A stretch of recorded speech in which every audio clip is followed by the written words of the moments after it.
এমনি দেখতে দেখতে বুঝে যাওয়া যদি হচ্ছে আপনারা ওটাই সুবিধা এক্সক্রিশন। এই পার্টটাতে গোটা চ্যাপ্টারটা জিস্ট দেওয়া আছে। তো এটাতে আমি অত ডিটেলে যাচ্ছি না, কারণ একটু পরে এগুলো সব ক্লিয়ার হয়ে যাবে এই পার্টটা বক্সটার মধ্যে। Excretion as a complex organism, শুধু মানে কমপ্লেক্স অর্গানিজম বলে না, সিম্পল অর্গানিজমদের বডিতেও মেটাবলিজমের সময় অনেক রকমের আনওয়ান্টেড জিনিস তৈরি হয়।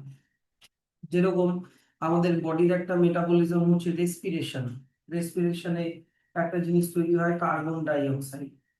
এই কার্বন ডাই অক্সাইড বডিতে থাকলে সেটা হচ্ছে আমাদের জন্য টক্সিক, সেই জন্য আমরা বের করে দিই।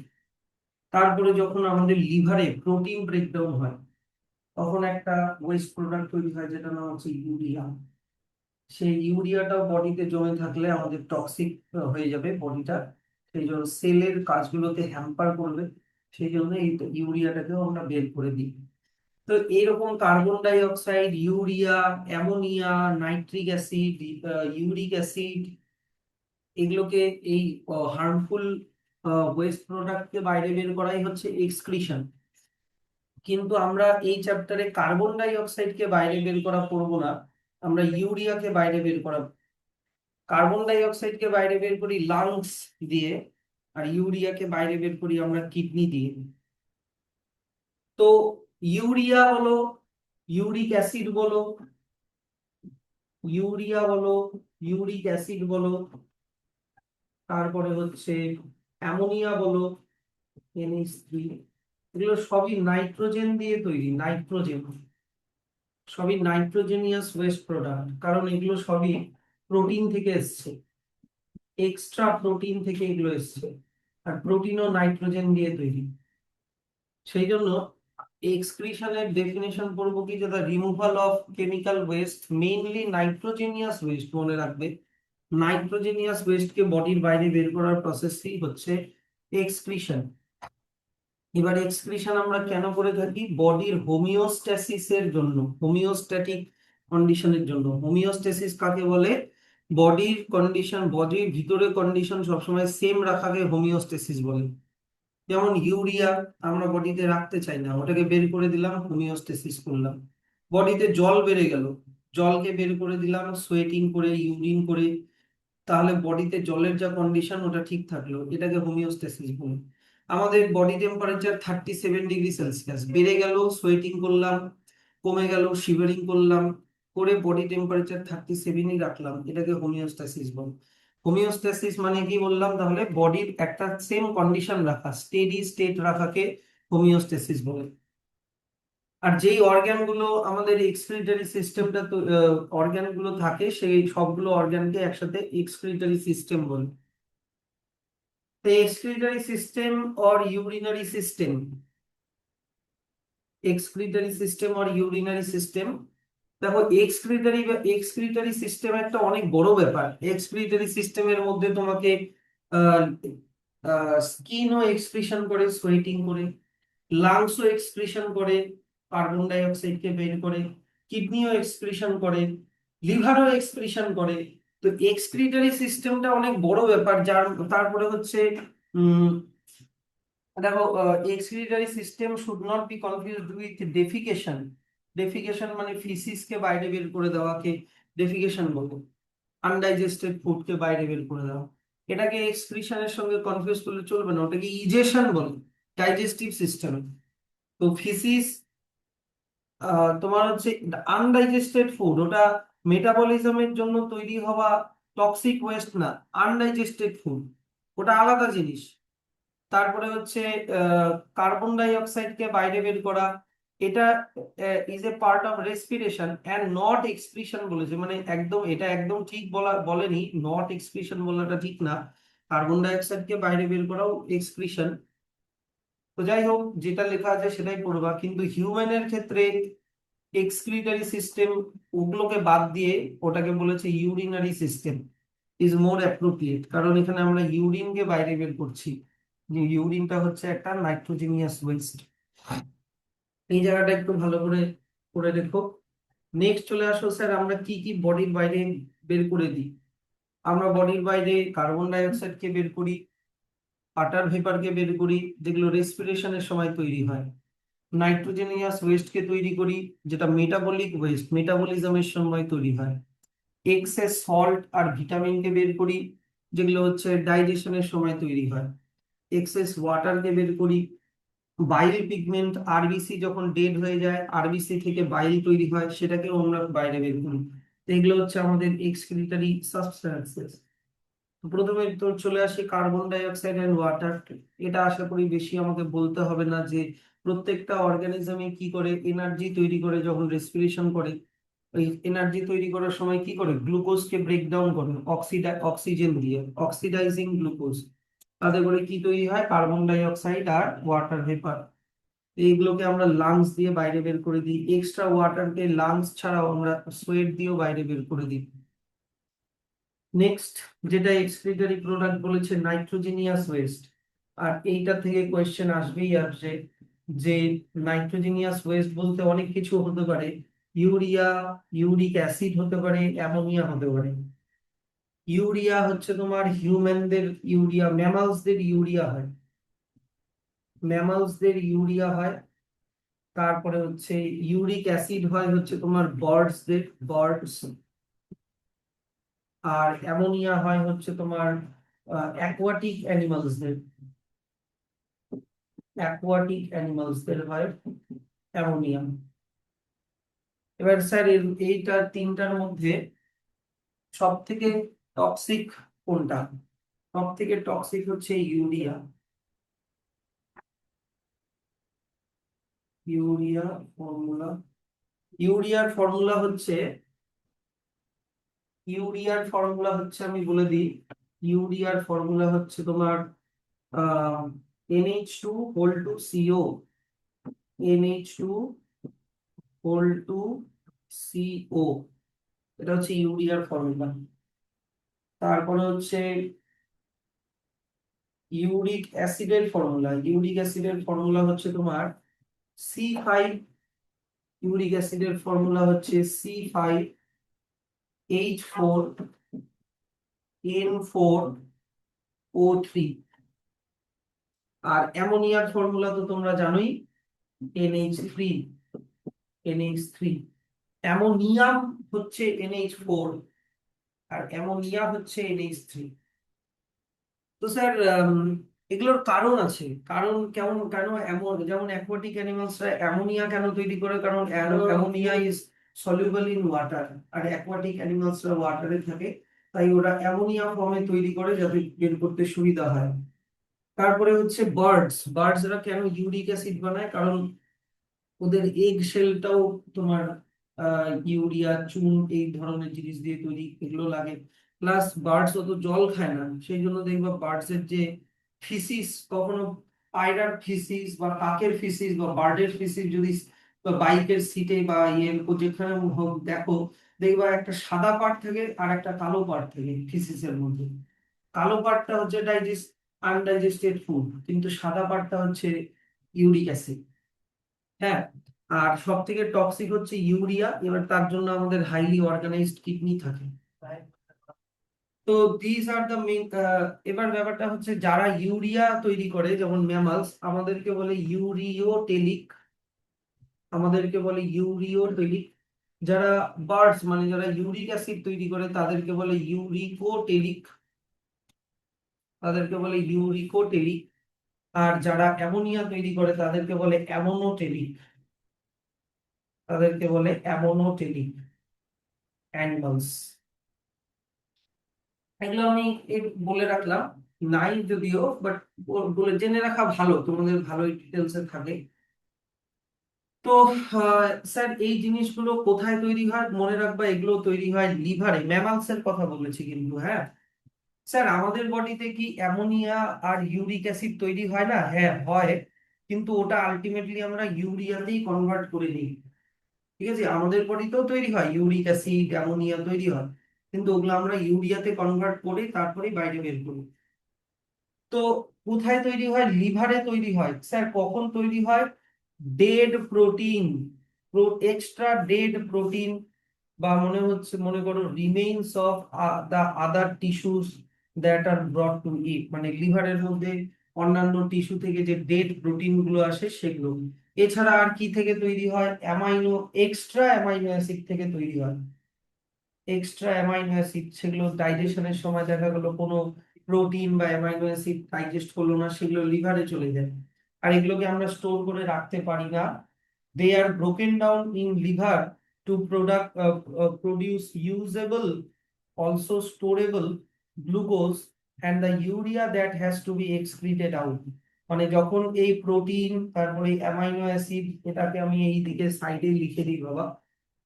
আমাদের বডিতে যদি কোনো এক্সট্রা প্রোটিন বা অ্যামাইনো অ্যাসিড যদি থাকে, সেগুলো চলে যাবে হচ্ছে লিভারে। সেগুলো চলে যাবে হচ্ছে লিভারে। লিভার এগুলো দিয়ে কি বানাবে? গ্লুকোজ। আর কি বানাবে? গ্লাইকোজেন। কিন্তু এই মেটাবলিজমটার সময় হয়ে যায় কি, ইউরিয়া তৈরি হয়ে যায়, ইউরিয়া বাই প্রোডাক্ট হিসেবে তৈরি হয়ে যায়। তাহলে গ্লুকোজকে আমরা ইউজ করব, গ্লাইকোজেনকে স্টোর করব। দেখো, ইউজেবল মানে গ্লুকোজ, আর স্টোরেবল ব্র্যাকেটে লেখা আছে স্টোরেবল মানে গ্লাইকোজেন বলে স্টোর করব। আর এই ইউরিয়াটা চলে যাবে কিডনিতে, যেটা আমরা বাইরে বের করব। So urea is highly poisonous if allowed to accumulate in the blood to a certain level, it causes death. তাহলে ইউরিয়াকে আমরা কি দিয়ে বাইরে বের করি? কিডনি দিয়ে বাইরে বের করি। তারপরে চলে আসো এক্সেস সল্ট। আমরা যে খাবার খাচ্ছি, খাবারের মধ্যে যে সল্ট থাকে, সেই সল্ট দেখা গেল যতটা আমাদের বডিতে দরকার শুধু ততটুকু নিয়ে অ্যাবজর্ব করবি। কিন্তু extra salt, even water soluble vitamin, তুমি জানো তোমরা, আমরা যে ভিটামিন খাই, কেউ ধরো উইক আছে, যে ভিটামিন ট্যাবলেট খাচ্ছে, মাত্র 2% কি 1% ভিটামিন অ্যাবজর্ব হয়, বাদ বাকি ভিটামিন আমরা ইউরিন দিয়ে, ফিসিস দিয়ে বাইরে বের করে। সেই জন্য আমাদের রেগুলার বেসিসে ভিটামিন খাওয়া উচিত। দুই রকমের ভিটামিন হয়, তোমার হচ্ছে ওয়াটার সলিউবল ভিটামিন আর water insoluble vitamin. Water insoluble vitamin আবার ফ্যাটে সলিউবল, সেগুলো আবার আমরা বডির ভিতরে তৈরিও করতে পারি বা ওগুলো স্টোরও করে রাখতে পারি। ওগুলো রেগুলার বেসিসে না খেলেও চলবে। যেমন তোমার হচ্ছে ভিটামিন সি, ভিটামিন বি, এগুলো ফ্যাট সলিউবল। কিন্তু ভিটামিন এ, ডি, ই, কে এগুলো ওয়াটার সলিউবল ভিটামিন। এগুলো ধরে নাও শাকসবজি খেলাম তো, এগুলো অ্যাবজর্ব মানে যদি শাকসবজির মধ্যে 100টা থাকে, মাত্র 2টা অ্যাবজর্ব হবে, বাদ বাকি বের করে দিব। এটাই স্টমাক, ভিটামিন অ্যাবজর্ব হয় স্টমাক থেকে, ইন্টেস্টাইনে না, স্টমাক। এবার ওটা হয় না, অ্যাবজর্পশন বাড়ানো যায়, কিন্তু ওটার জন্য অন্য ইয়ে নিতে হয়, তোমার সাপ্লিমেন্ট নিতে হয়। So excess water soluble vitamin যেমন বি, সি, হ্যাঁ, এগুলো হচ্ছে নিডেড টু বি এলিমিনেটেড, এগুলোকে বের করে দিতে হয়, আমরা বের করে দিই। তো স্যার এগুলো কোথায় বের হয়? এগুলো কিডনি দিয়ে বের হয়। তারপরে ওয়াটার, ওয়াটার যতটা আমাদের মনে করে এক্সট্রা ওয়াটার যদি তৈরি হয় ফুড বা বেভারেজের মধ্যে, সেই এক্সেস ওয়াটারকেও আমরা বাইরে বের করে দিই। The excess quantity of water is removed, which is incidentally also serves as useful purpose of dissolving the harmful material to carry them out. মনে করো আমাদের বডিতে ইউরিয়া তৈরি হচ্ছে, এবার ইউরিয়া কিন্তু সলিড, ইউরিয়া কিন্তু সলিড। এবার সলিড, এটা কিডনি এত, এটা এরকম বের করতে পারে না, তো এটাকে কি করতে হয়? এটাকে ওয়াটারের সাথে বের করতে হয়, ওয়াটারের মধ্যে ডিজলভ করে বের করতে হয়। তো এই ওয়াটার এটার জন্য কাজে লাগে, যে মনে করো হার্মফুল মেটেরিয়ালকে ক্যারি করে বাইরে বের করার জন্য ওয়াটার লাগে, কারণ ওয়াটারের মধ্যে এগুলো ডিজলভ হয়ে থাকে। তারপরে চলে আসা হচ্ছে বাইল, এটাও একটা এক্সক্রিটরি প্রোডাক্ট। আমাদের আরবিসি, আরবিসি তোমার লাইফ স্প্যান কত? 120 দিন, তাই তো? 120 ডেজ। 120 ডেজের পরে আরবিসি চলে যায় স্প্লিনের মধ্যে। মানে কি,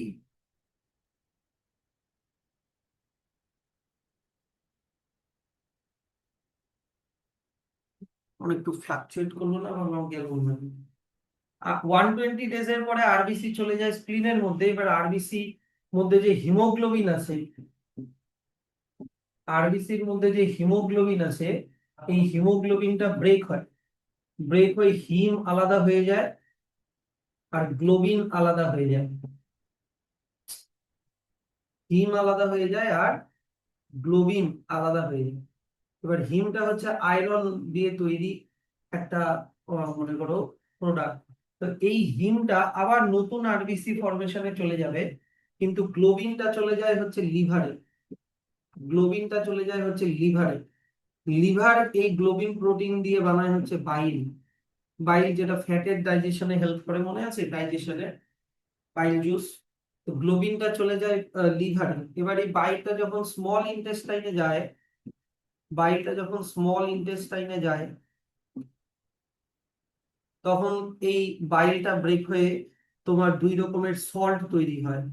একটা হচ্ছে বিলিরুবিন, বিলিরুবিন, আর একটা হচ্ছে বিলিভার্ডিন, আর একটা হচ্ছে বিলিভার্ডিন। আর এই বিলিরুবিন বিলিভার্ডিন হচ্ছে তোমার, এটা ইয়েলো কালারের হয়, যেগুলো আমাদের ফিসিসের সাথে মিশে যায়, ওই জন্য আমাদের ফিসিসের কালারও ইয়েলো হয়। বুঝতে পারলাম? তাহলে বাইল পিগমেন্ট এটাও কিন্তু এই যে এই এক্সেস সল্ট গুলো বিলিরুবিন বিলিভার্ডিন এগুলো আমাদের বডির জন্য টক্সিক।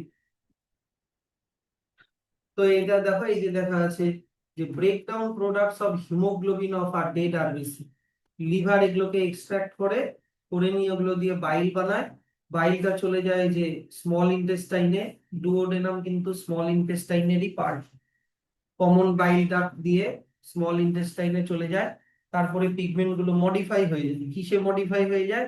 বিলিরুবিন বিলিভার্ডিন এই সল্ট গুলো বা পিগমেন্ট গুলোতে। আর এটাই কিন্তু ফিসিসের কালার দেয়, গিভস ফিসিস দেয়ার ইয়েলোইশ ব্রাউন কালার। হ্যাঁ, কোনো কোনো কিছুটা পিগমেন্ট আবার আমরা ইউরিন দিয়েও বার করি, সেই জন্য ইউরিনেরও কালার অনেক সময় হলুদ হয়ে যায় না।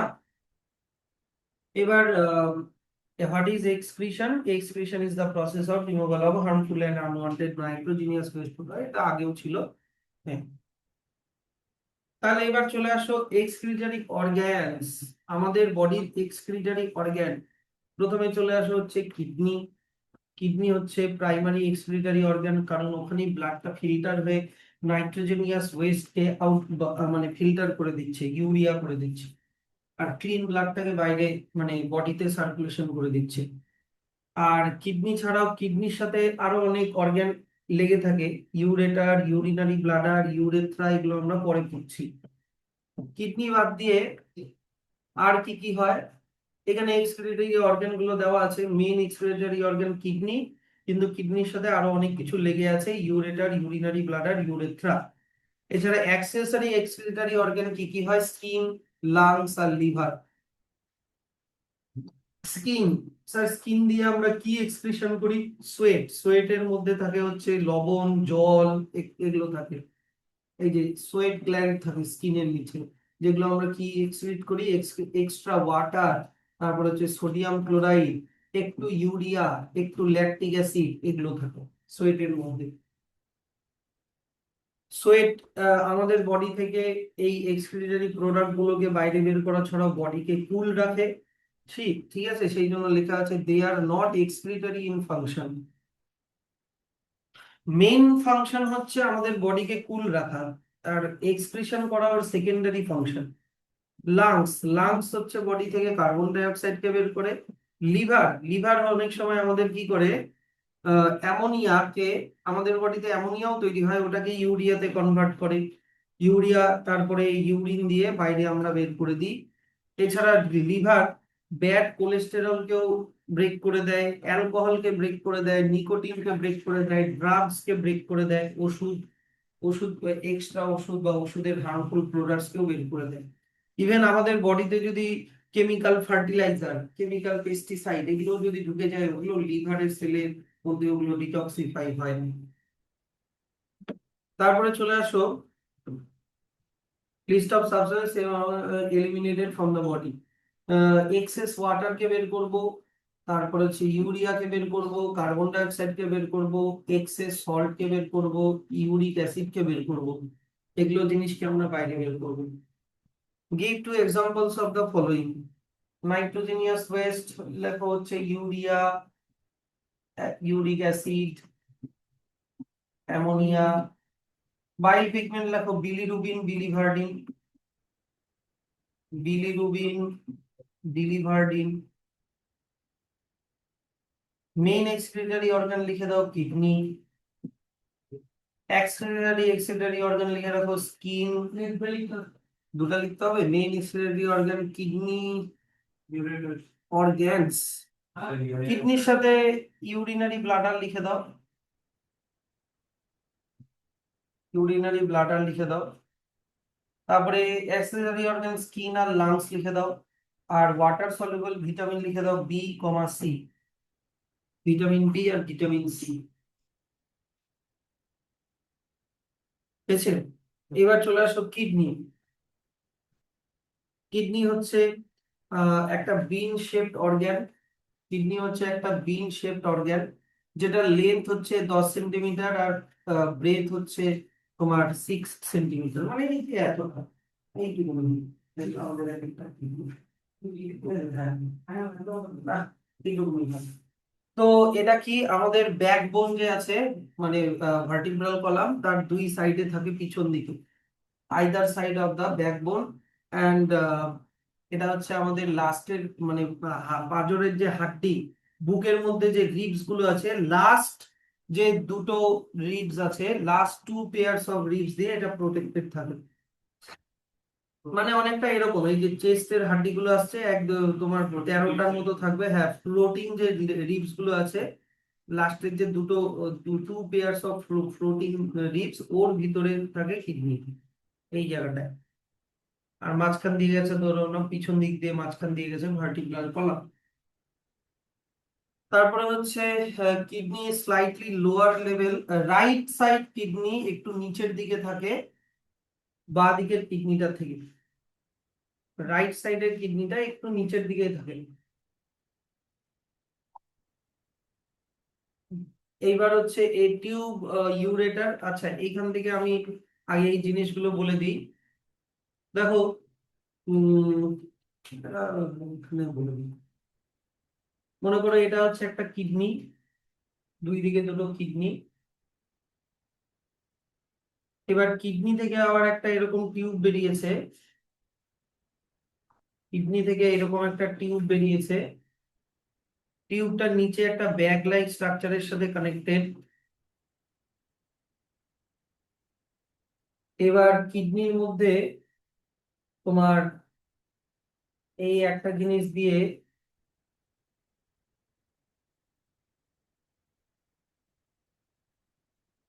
এটা হলো, আর এইটা হচ্ছে আর একটা।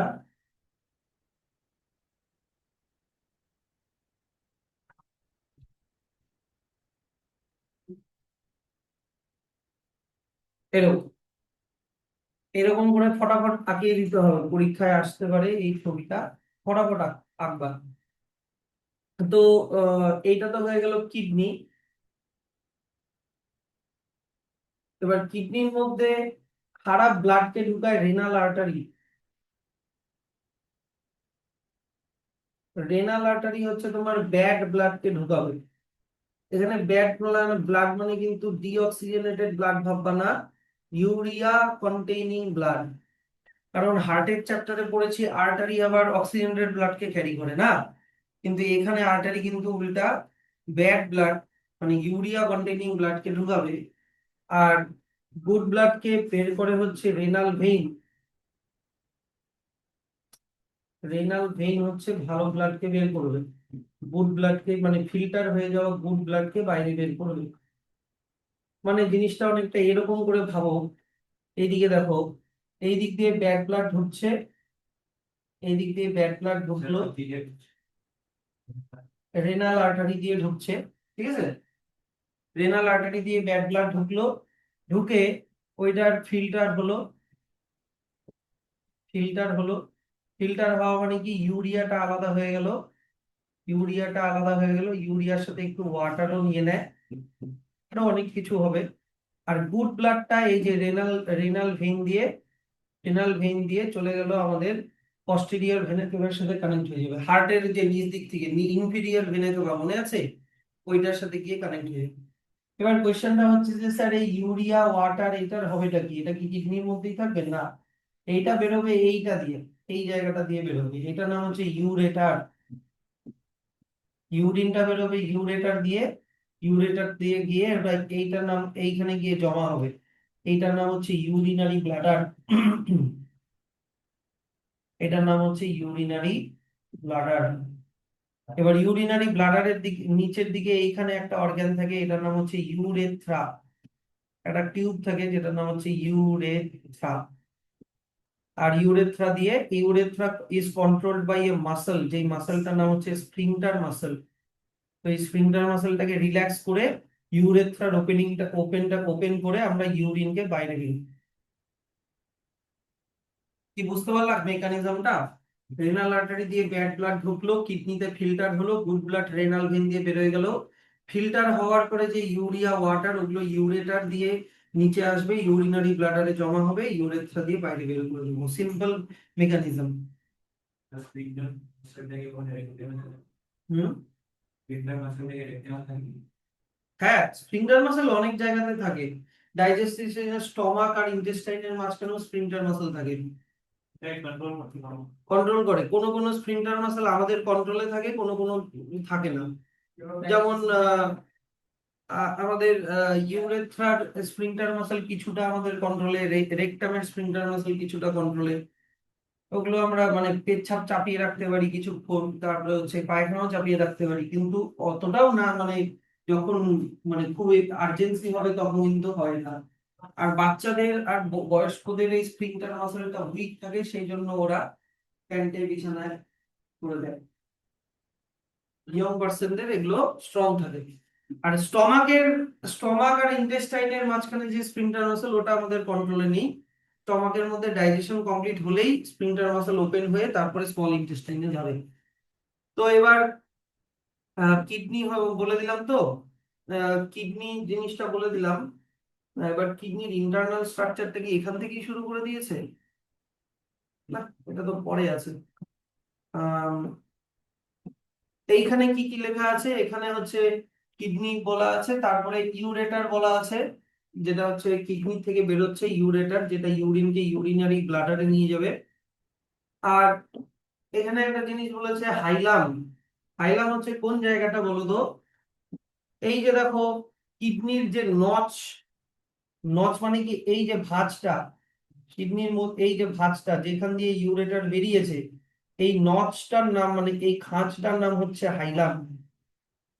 এইটার নাম হচ্ছে হাইলাম। এই হাইলাম দিয়ে ইউরেটার বাইরে বেরিয়েছে। মন দিয়ে এইদিকে তাকিয়ে তাকিয়ে সবাই শুন, দেখবা, তাহলে বুঝতে পারবা না। তারপরে ওটা নিচের দিকে চলে গেছে তোমার ইউরিনারি ব্লাডারে। ইউরিনারি ব্লাডার হচ্ছে আমাদের অ্যাবডোমেনের লোয়ার পার্টে, মানে তল পেটের দিকে আছে। ঠিক আছে। উম এই পেলভিস টেলভিস এগুলোর মধ্যে ঢুকাই দিচ্ছে কেন? এটা তো ইন্টারনাল স্ট্রাকচারে পড়াতে হতো। The front end of the ureter is somewhat extra. আচ্ছা, পেলভিস আমি পরে বলে দিচ্ছি। তারপরে ইউরিন গুলো তোমার কালেক্ট হলো ইউরিনারি ব্লাডারে, ওগুলো কালেক্ট হবে, ইউরেটার দিয়ে আসবে। তারপরে হচ্ছে intermittently emptied from the urinary bladder. আচ্ছা, intermittently emptied from the urinary bladder মানে কি? মানে আমরা সময়ে সময়ে ইউরিনেশন করি, বুঝতে পারলা কথাটা? ইন্টারমিটেন্টলি মানে ধরো, মানে 1 ঘন্টা 2 ঘন্টা 3 ঘন্টা পর পর আমরা ইউরিনেশন করি, মানে ইউরিনারি ব্লাডারের কাজ হচ্ছে ঘন্টায় ঘন্টায় ইউরিনকে বাইরে বের করা। এবার ইউরিনারি ব্লাডার দিয়ে কি দিয়ে বেরোবে? ইউরেথ্রা দিয়ে ওটা বাইরে বেরোবে। আর ইউরেথ্রার দুই দিকে কি আছে? তোমার আছে হচ্ছে তোমার স্ফিংটার মাসল আছে, স্ফিংটার মাসল। আচ্ছা, ইউরেথ্রা আবার এমন একটা জিনিস, ইউরেথ্রা একটা ওই যে হার্টে আমরা ভালভ করেছিলাম না, ভালভের মতো, ভালভ যেরকম ব্যাক ফ্লো অফ ব্লাড হতে দেয় না, এই ইউরেথ্রা আবার ব্যাক ফ্লো অফ ইউরিনকে হতে দেয় না, মানে ইউরিনটা আবার ব্যাক করে যেতে ইউরিনারি ব্লাডারে না ঢুকে যেতে। ধরুন ইউরিনেশন হচ্ছে, ইউরিনেশন হতে হতে এমন হবে না যে ইউরিনটা ব্যাক করে ভিতরে আসবে, ও অলওয়েজ সামনের দিকেই যাবে। তো একটা কি মাসল আছে, স্প্রিংটার মাসল আছে, যেটা হচ্ছে ওপেনিং অফ ব্লাডার ইনটু ইউরেথ্রাকে কন্ট্রোল করে। যখন ইউরিনেশন করি, এই যে যখন ইউরিনেশন করি তখন এটা রিল্যাক্স হয়ে ওটা ওপেন হয়ে যায়, এক্সপ্যান্ড হয়ে যায়, তখন ইউরিনটা বাইরে বেরিয়ে আসে। ইউরিনেশনের আর একটা নাম মিকচুরেশন। আর মিকচুরেশনের ইম্পালসটা ব্রেইন থেকে আসে, ব্রেইন থেকে। ব্রেইন এটাকে কন্ট্রোল করে, ওটা পরে আমি শিখিয়ে দেবো। তারপরে চলে আসো হচ্ছে আহ, এখানে সবগুলোই বলে দিয়েছে, আর কোনো কিছু নেই। কিডনির সাথে ইউরেটার, ইউরিনারি ব্লাডার, এই পেলভিসটা আমি পরে বলছি। পেলভিসটা এই ছবি থেকে দেখো, যেখান দিয়ে ইউরেটারটা বাইরে বেরিয়েছে, যেখান দিয়ে ইউরেটারটা বাইরের দিকে বেরিয়েছে, এই ইউরেটারের মুখটা দেখো ফানেলের মতো, মুখটা দেখো ফানেলের মতো। এই ফানেল লাইক এই যে জায়গাটা, এটার নাম হচ্ছে পেলভিস। এই পেলভিস আরো অনেকগুলো ব্রাঞ্চ হয়ে গেছে এরকম। পেলভিস আবার ছোট ছোট ব্রাঞ্চ হয়ে গেছে, এগুলোতে আমি আসছি পরে, একটু পরে আসছি, হ্যাঁ। বলো লালুদা, বলো। না, না, আমার কাজ আটকে আছে, হাতে টান। দাঁড়াও। তো দেখো, আমি কিডনির ইন্টারনাল স্ট্রাকচারটা এখানে কিছু অত ভালো বোঝা যাচ্ছে না, আমি বলি এইভাবে দেখো। মনে করো এটা হচ্ছে কিডনি। এইবার এই দিক দিয়ে তুমি ভাবো, এই দিক দিয়ে আহ, আচ্ছা, আমি আগে ইন্টারনালটা বলে দিই। কিডনির মধ্যে এইরকম ছোট ছোট পিরামিডের মতো জিনিস দেখতে পাওয়া যায়, এইরকম ছোট ছোট জিনিস দেখতে পাওয়া যায়। হুম। এগুলোকে বলা হচ্ছে রেনাল পিরামিড। এগুলোকে বলা হচ্ছে, কি বললাম, রেনাল পিরামিড।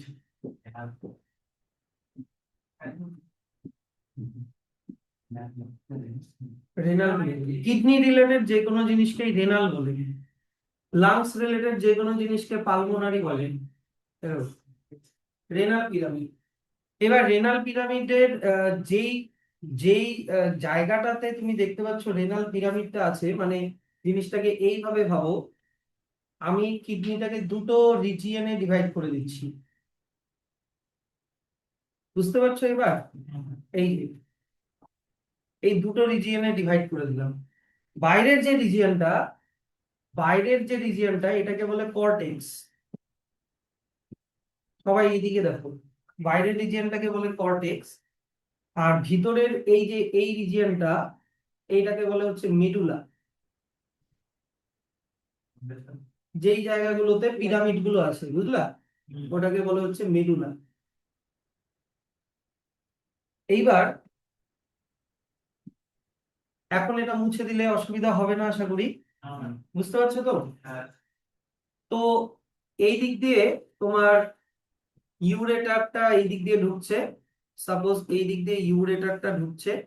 এবার ইউরেটারের এই যে শুরুর দিকটা, মুখটা দেখো একটা ফানেলের মতো, তাই না?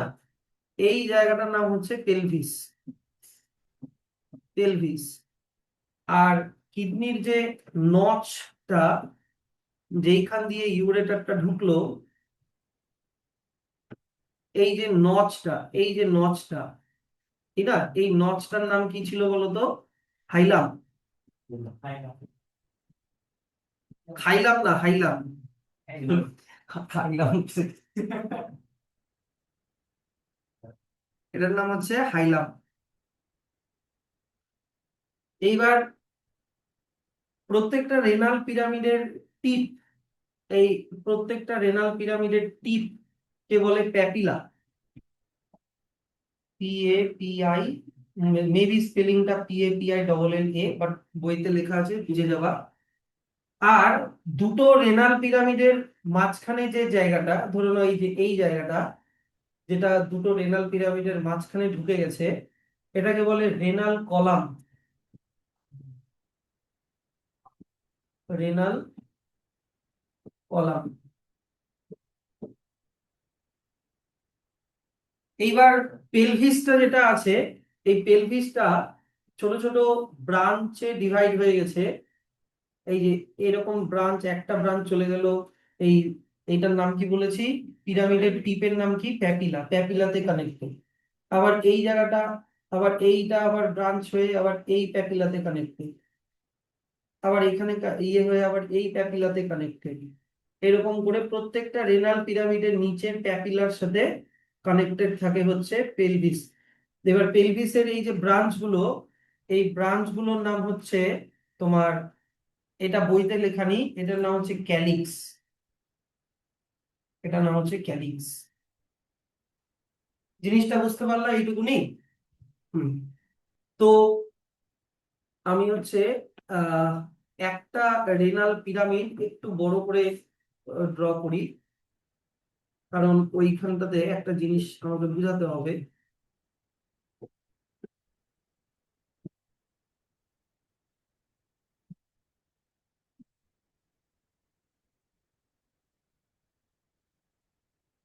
রেনাল পিরামিড গুলোকে না একটু মোটা মোটা করে দিই, না হলে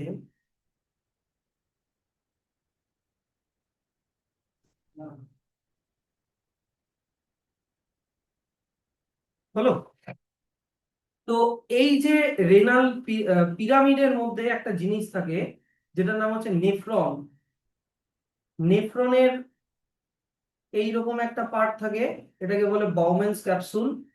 তারপরে এইরকম একটা পার্ট থাকে, তারপরে এইরকম একটা পার্ট থাকে, তারপরে এইরকম একটা পার্ট। হ্যাঁ, অনেক থাকে এইরকম।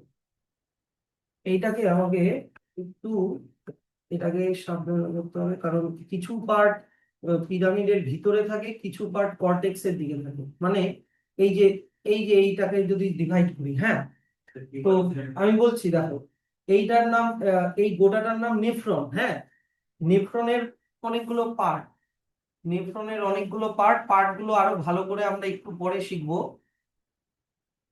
পার্টগুলো ভালো করে একটু পরে শিখবো। এই পার্টটার নাম হচ্ছে বাউম্যানস ক্যাপসুল।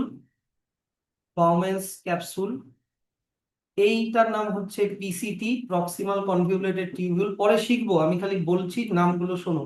এটার নাম হচ্ছে হেনরিজ লুপ, আর এটার নাম হচ্ছে ডিসিটি, ডিস্টাল কনভিউলেটেড টিউবিউল। আর এই দিকে, এই দিক দিয়ে ঢোকে হচ্ছে অ্যাফারেন্ট আর্টেরিওল, নিচের দিকে প্যাচ খায়, আর এই দিক দিয়ে বেরোয় ইফারেন্ট আর্টেরিওল। অ্যাফারেন্ট আর্টেরিওল দিয়ে ব্যাড ব্লাড ঢোকে, ফিল্টার হয়, ফিল্টার হয়, আর এই দিক দিয়ে গুড ব্লাডটা বেরোয় যায়। এই যে এইটুকুনি যে জায়গাটা বললাম, এই যে বাউম্যানস ক্যাপসুল সমেত এইটুকুনি যে জায়গাটা, এইটার নাম হচ্ছে ম্যালপিজিয়ান টিউবিউল। এটার নাম হচ্ছে ম্যালপিজিয়ান, ম্যালপিজিয়ান কর্পাসাল, সরি ম্যালপিজিয়ান কর্পাসাল। তো আমি বলতে চাইছি কি যে ম্যালপিজিয়ান কর্পাসাল, পিসিটি আর ডিসিটি, এই তিনটা পার্ট থাকে কর্টেক্সের দিকে, বুঝতে পারছো তো? এই তিনটা পার্ট কোথায় থাকে? কর্টেক্স কোথায় লেখা, কর্টেক্সের সাইডে থাকবে এই তিনটা পার্ট।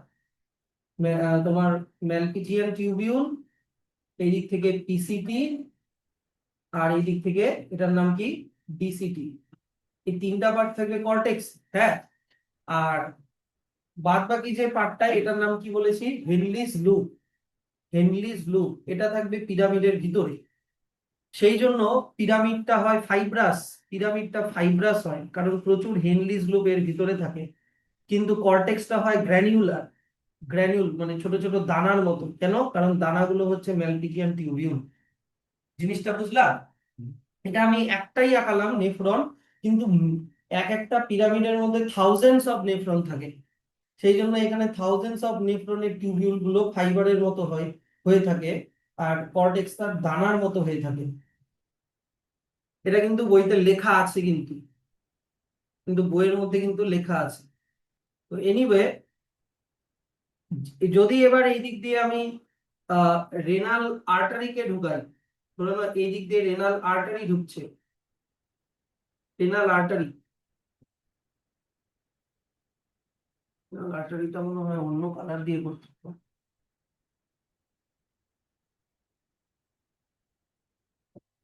গ্রিন দিয়ে দিই। এদিক দিয়ে মনে করো রেনাল আর্টারি ঢুকছে, তো এদিক দিয়ে আর্টারি ঢুকলো। এবার আর্টারি গুলো অনেক ছোট ছোট আর্টেরিওলে ডিভাইড হয়ে যায়। আর্টেরিওল গুলোর একটা আর্টেরিওল হচ্ছে এই যে অ্যাফারেন্ট আর্টেরিওল, অ্যাফারেন্ট আর্টেরিওল। এই অ্যাফারেন্ট আর্টেরিওলটা ঢুকবে হচ্ছে তোমার এই ওয়ার্মেন্স ক্যাপসুলের ভিতরে ঢুকবে, আর এই দিক দিয়ে ইফারেন্ট আর্টেরিওলটা বেরোয় যাবে। বুঝলা? এবারে ইফারেন্ট আর্টেরিওলটা তারপরে আবার বাইরে বেরোয় কার সাথে কানেক্টেড থাকবে বলো তো, তোমার রেনাল ভেইনের সাথে কানেক্টেড থাকবে। বুঝলে এবার জিনিসটা এরকম করে জিনিসটা হবে। আর এইখানে যা যা তোমার ইউরিন মানে ইউরিয়া যা যা এখানে ফিল্টার হচ্ছে, আমার পয়েন্ট গুলো ভালো করে দেখো এইদিকে। ইউরিয়া যা যা এখানে তৈরি হচ্ছে, এই ইউরিয়া গুলো এই দিক দিয়ে আসবে আসবে নেফ্রনের এই যে এখান দিয়ে আসবে আসবে আসবে আসবে, এসে এই টিউবিলটা আবার একটা জিনিসের সাথে কানেক্টেড থাকে, এইটার নাম হচ্ছে ইউরিন কালেক্টিং ডাক্ট। এই যে দাগটা আঁকালাম, এইটার নাম হচ্ছে urine collecting duct. Urine collecting duct. তো ইউরিন এই দিক দিয়ে ইউরিয়া মানে ইউরিনটা আসছে আসছে আসছে, ওটা ইউরিন কালেক্টিং ডাক্টে আসবে, আস্তে আস্তে আস্তে আস্তে। দেখো ওটা কোথায় জয়েন হয়েছে, রেনাল পিরামিডের টিপকে কি বলে, রেনাল পিরামিডের টিপকে কি বলে, প্যাপিলা, প্যাপিলাতে জয়েন হয়েছে। তো ইউরিনটা প্যাপিলা দিয়ে ঢুকে যাবে এটার মধ্যে। এটার নাম কি বলেছিলাম, এটার নাম কি বলেছিলাম, ক্যালিক্স। ক্যালিক্সের মধ্যে ঢুকে যাবে সবগুলো এরকম, ক্যালিক্স থেকে ইউরিন আসবে আসবে আসবে, আস্তে আস্তে কোথায় জমা হচ্ছে, পেলভিস। পেলভিস থেকে তারপরে ওটা ঢুকে যাবে ইউরেটার, ইউরেটার দিয়ে নিচে চলে যাবে ইউরিনারি ব্লাডার। মেকানিজমটা বুঝতে পারলা? মানে এটা খুবই সিম্পল ওয়েতে বললাম, আর এটাতেই কিন্তু তোমার কিডনির ইন্টারনাল স্ট্রাকচারও হয়ে গেল। এইটা ব্যাড ব্লাড ঢুকছে রেনাল আর্টারি দিয়ে, আমি শর্টে লিখছি, আর গুড ব্লাড বেরোচ্ছে রেনাল ভেইন দিয়ে। রেনাল আর্টারি দিয়ে ব্যাড ব্লাড ঢুকলো, এই যে ঢুকলো, ঢুকলো, ফিল্টার হলো, ফিল্টার হয়ে গুড ব্লাড বেরোয় যাচ্ছে, এই যে বেরোয় যাচ্ছে, বেরোয় যাচ্ছে, কোথা দিয়ে বেরোয় গেল, রেনাল ভেইন দিয়ে বেরোয় গেল। আর যেই যেই জিনিসগুলো ফিল্টার হলো মানে ইউরিয়া, ওয়াটার, যা যা জিনিস, ওগুলো এইখান দিয়ে এসে ইউরিন কালেক্টিং ডাক্ট দিয়ে এসে প্যাপিলা, প্যাপিলা থেকে ক্যালিক্স, ক্যালিক্স থেকে পেলভিস দিয়ে ইউরেটার দিয়ে নিচে চলে যাবে। দেখলা তো? তো আশা করি এবার তোমার হচ্ছে কিডনির ভিতরের স্ট্রাকচারটা বুঝে যাবা, যে ইন্টারনাল স্ট্রাকচার, পরে দেখছি। ইন্টারনাল স্ট্রাকচার কি, বাইরের দিকে থাকে কর্টেক্স, ভিতরের দিকে থাকে মেডুলা। কর্টেক্সের কালারটা একটু ডার্ক হয়, মেডুলার কালারটা একটু লাইট হয়। আর ভিতরে মাঝে মাঝে কি থাকে, কনিকাল বা রেনাল পিরামিড, পিরামিডের টিপ গুলোকে কি বলে, প্যাপিলা। দুটো পিরামিডের মাঝখানে যে এক্সটেন্ডেড পার্টটা মানে ভিতরের দিকে যে কর্টিক্যাল টিস্যুটা ঢুকে গেছে, কর্টিক্যাল মানে কর্টেক্সের টিস্যুটা যে ঢুকে গেছে মাঝখানে, ওটাকে বলে রেনাল কলাম। দেখাবো আবার রেনাল কলাম, এই যে রেনাল কলাম, এই যে কর্টিক্যাল, কর্টিক্যাল টিস্যু মানে এই যে দুটো ইয়ের মাঝখানে, এই যে এটা হচ্ছে রেনাল কলাম। কর্টিক্যাল টিস্যুটা যেখানে ঢুকে গেছে মানে কর্টেক্সের টিস্যুটা, কর্টেক্সের টিস্যুটা মাঝখানে যে ঢুকে আছে এটাকে রেনাল কলাম। তারপরে ভিতরে কি থাকে, প্রত্যেকটা পিরামিডের ভিতরে, পিরামিডের ভিতরে থাকে হচ্ছে নেফ্রন। নেফ্রনের আরো অনেক নাম আছে, uriniferous tubule, renal tubule, kidney tubule, এগুলো সবগুলোরই একই নাম, মানে সরি, সবগুলো একই জিনিস। আর এগুলোই হচ্ছে structural and functional unit of kidney. এই কোয়েশ্চেনটা আসে, which is the structural and functional unit of kidney, nephron.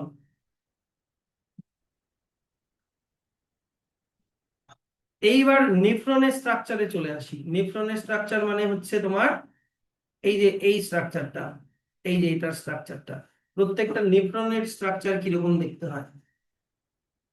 নেফ্রনের structure হচ্ছে, দেখো,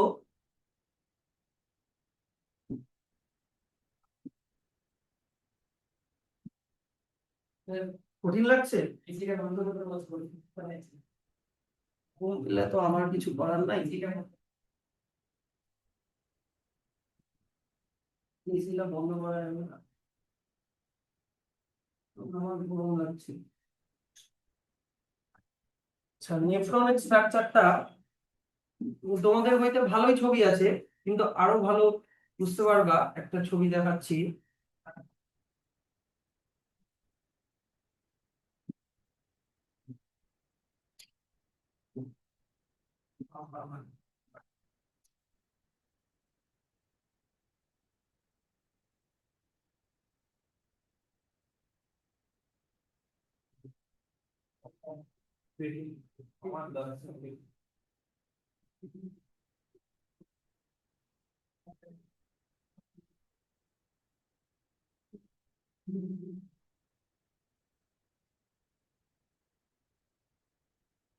প্রথমে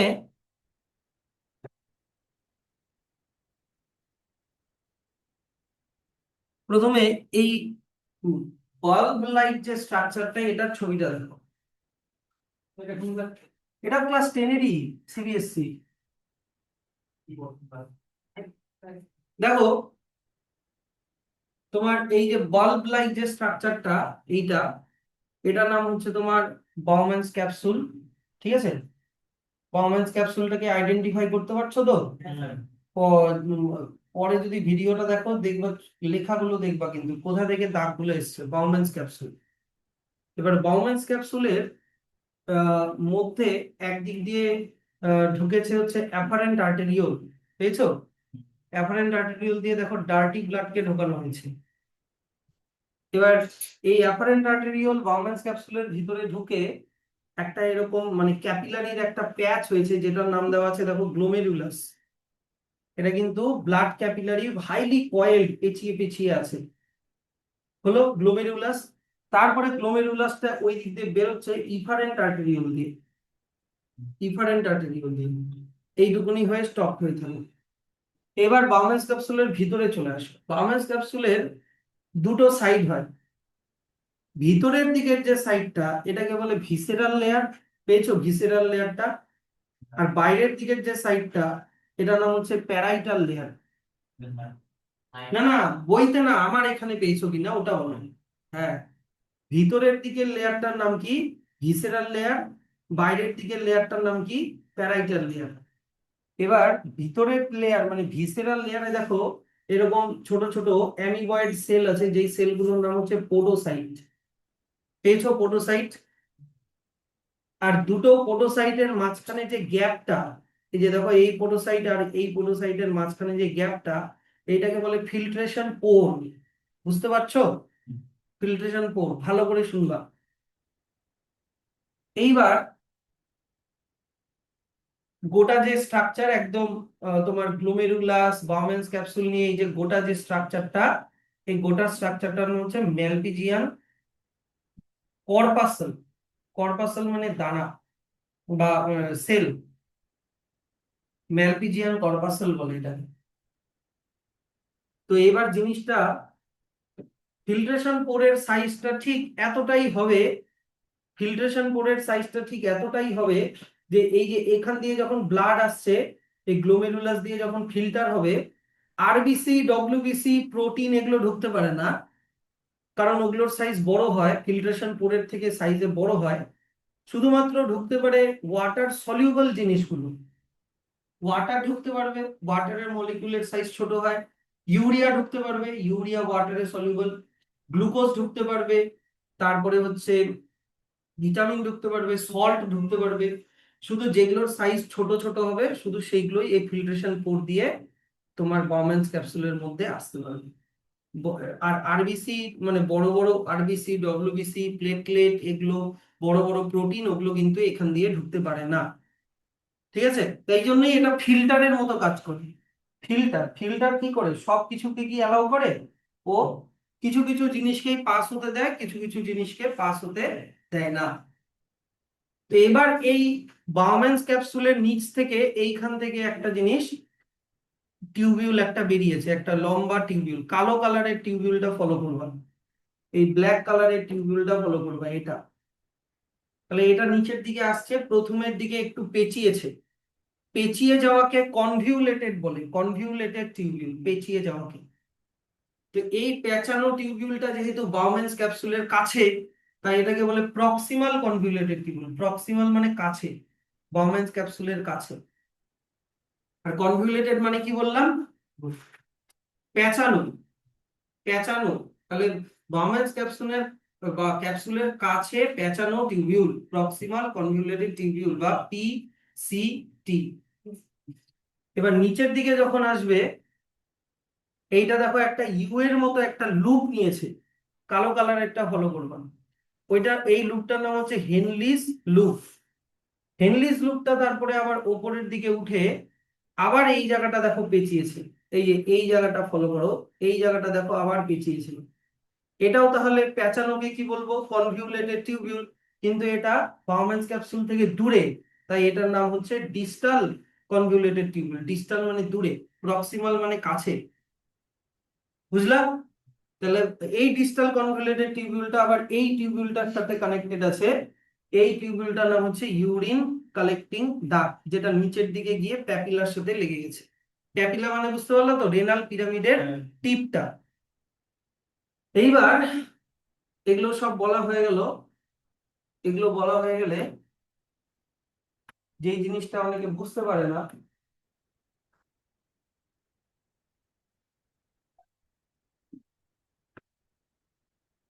সেটা হচ্ছে দেখো, এই ইফারেন্ট আর্টেরিওলটা দেখতে পাচ্ছ, ইফারেন্ট আর্টেরিওলটা, ইফারেন্ট আর্টেরিওলটা কি হয়, নিচের দিকে আবার যায়।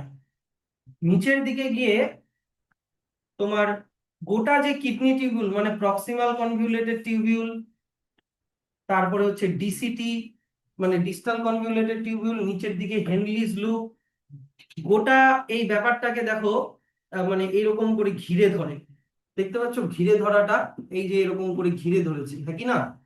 গোটা জিনিসটাকে এরকম করে ঘিরে ধরে। এগুলোতে এগুলো তোমাদের বইতে এটার নাম দেওয়া আছে সেকেন্ডারি টিউবিউল বা ভাসা রেক্টা। আমি দেখিয়ে দিচ্ছি, ভাষার একটা একটা জায়গায় লেখা আছে, পেয়েছো? কোথায় লেখা আছে? সেকেন্ডারি ক্যাপিলারি টিউবিউল বা ব্র্যাকেটে লেখা আছে ভাষার একটা। এটার কেন স্যার এই ইনফারেন্ট আর্টেরিওলটা কেন নিচের দিকে এসে এরকম গোটা টিউবিউলটাকে এরকম ঘিরে ধরেছে, ওটা আমরা যখন নেফ্রনের ফাংশনটা করব তখন ওটা আমি বুঝিয়ে দেবো। এটা হলো নেফ্রনের স্ট্রাকচার। বলো এটা, এখানে স্যার কি কি লাগবে না, তোমার ভিসেরাল লেয়ার, প্যারাইটাল লেয়ার, আর এদিকে পোরোসাইট আর ফিল্ট্রেশন পোর, এগুলো লাগবে না। কিন্তু এগুলো না জানলেও আবার হবে না, কিভাবে ফিল্টারটা হচ্ছে ওটা না জানলেও আবার হবে না।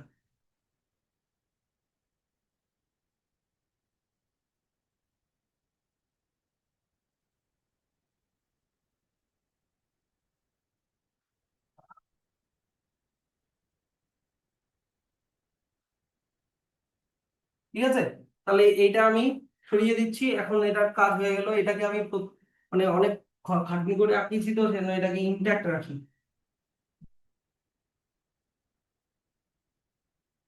তোমাদের বইয়ের ছবিটাও বেশ সুন্দর আছে, ভালো আছে এই ছবিটা, পরীক্ষায় আঁকানোর মতো ছবি। আমার ছবিটা কঠিন, ওটা ওরকম ভাবে অত আঁকানো যাবে না, কিন্তু ওটা অ্যাকচুয়ালি ওরকমই হয়, অনেক ওর থেকেও বেশি পেঁচানো হয় মানে টিউবিউল গুলো।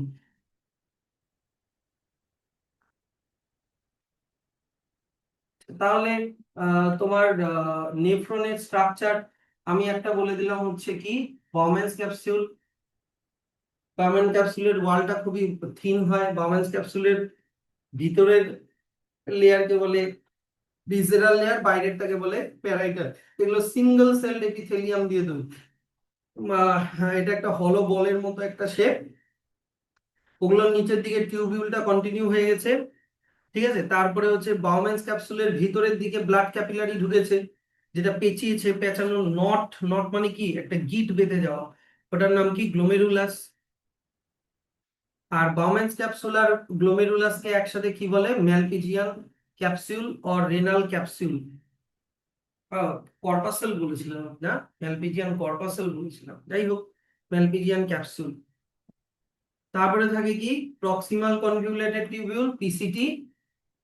তারপরে এবার দেখো স্যার, কিডনির এই যে রেনাল পিরামিড, কোন পার্ট গুলো বাইরের দিকে থাকবে, কর্টেক্সে থাকবে?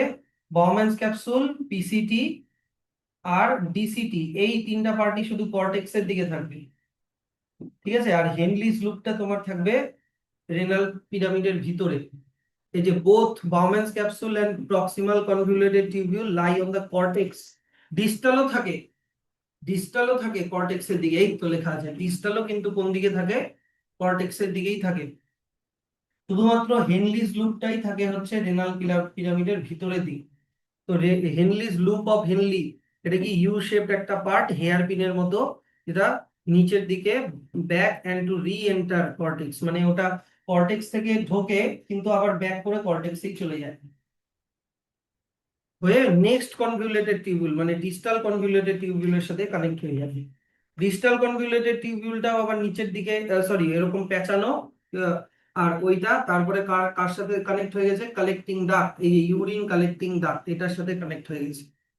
ফুল ফর্ম এটার কালেক্টিং ডাক্ট মানে কি, ইউরিন কালেক্টিং ডাক্ট বলা উচিত। বুঝলা কথাটা? তারপরে হচ্ছে কালেক্টিং ডাক্ট নিচের দিকে কোথায় চলে গেছে, কালেক্টিং ডাক্ট নিচের দিকে প্যাপিলার সাথে কানেক্টেড, প্যাপিলার গুলো তারপরে ক্যালিক্স হয়ে পেলভিসের সাথে কানেক্ট। এই যে দেখো এখানে লেখা আছে হেনলিস লুপ অ্যান্ড কালেক্টিং ডাক্ট, এগুলো আবার থাকে মেডুলার দিকে, মানে ভিতরের দিকে থাকে, কর্টেক্স বাইরের দিকে, আর এগুলো থাকে মেডুলার দিকে।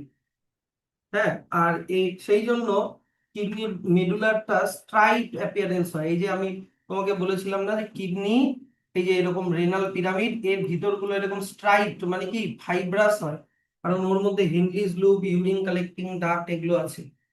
আর বাইরের দিকটা হচ্ছে দানা দানা হয়, কারণ ওখানে বাউম্যান্স ক্যাপসুল গুলো আছে, এই জন্য। তাহলে স্যার আমাদের এই নেফ্রন কতগুলো থাকে, দুটো কিডনি মিলিয়ে প্রায় 2 মিলিয়ন। হ্যাঁ, এক একটা টিউবিউলের সাইজ কত, 4 থেকে 5 সেন্টিমিটার লং। যদি সবগুলোকে পর পর বসানো হয় 60 কিলোমিটার কভার করা যাবে, মোর দেন 60 কিলোমিটার। তাহলে স্যার এরকম কিডনি টিউবিউল থাকার মানে এত লম্বা লম্বা কিডনি টিউবিউল থাকার কারণ কি, অনেক হিউজ সারফেস পাওয়া যাবে রিঅ্যাবজর্পশন করার জন্য, তারপরে হচ্ছে মানে ওয়াটারকে রিঅ্যাবজর্ব করার জন্য, এগুলোর জন্য। তাহলে তারপরে স্যার আমাদের কিডনিতে প্রতি মিনিটে কত ব্লাড ঢোকে, 1 লিটার ব্লাড ঢোকে, মানে পার মিনিটে 1 লিটার ব্লাড ফিল্টার করে।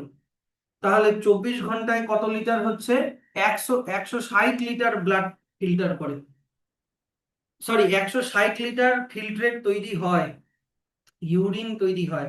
কিন্তু স্যার আমরা 160 লিটার ইউরিন তো সারাদিনে ছাড়ি না, সারাদিনে তো আমরা খুব বেশি হলে 2 থেকে 2.5 লিটার ইউরিন ছাড়ি।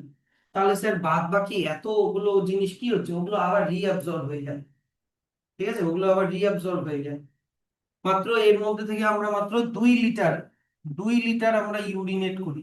তার মানে স্যার 160 লিটার ফিল্ট্রেট তৈরি হচ্ছে, এর মধ্যে সবগুলাই খারাপ জিনিস না, কিছু কিছু জিনিস আছে ভালো জিনিস, ওগুলো আবার রিঅ্যাবজর্ব হয়ে যায়।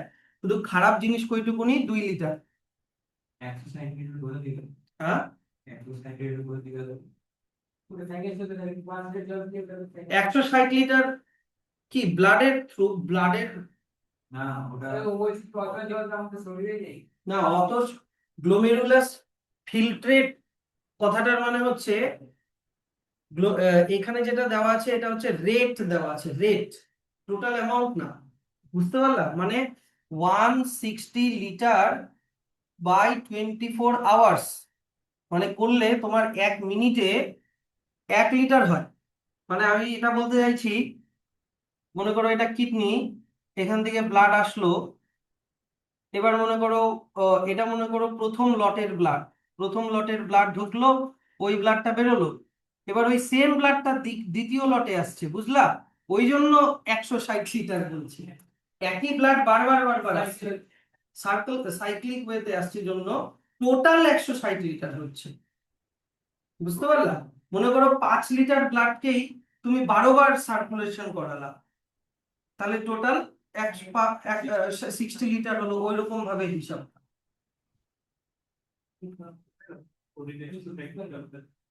কিন্তু আমাদের ইউরিন কত প্রোডাকশন হয়, মাত্র 1.2 লিটার বা 2 লিটার এরকম। এবার স্যার কিডনির মধ্যে ব্লাড ঢোকে কি দিয়ে, রেনাল আর্টারি, আর বেরোয় কোন দিয়ে, রেনাল ভেন দিয়ে।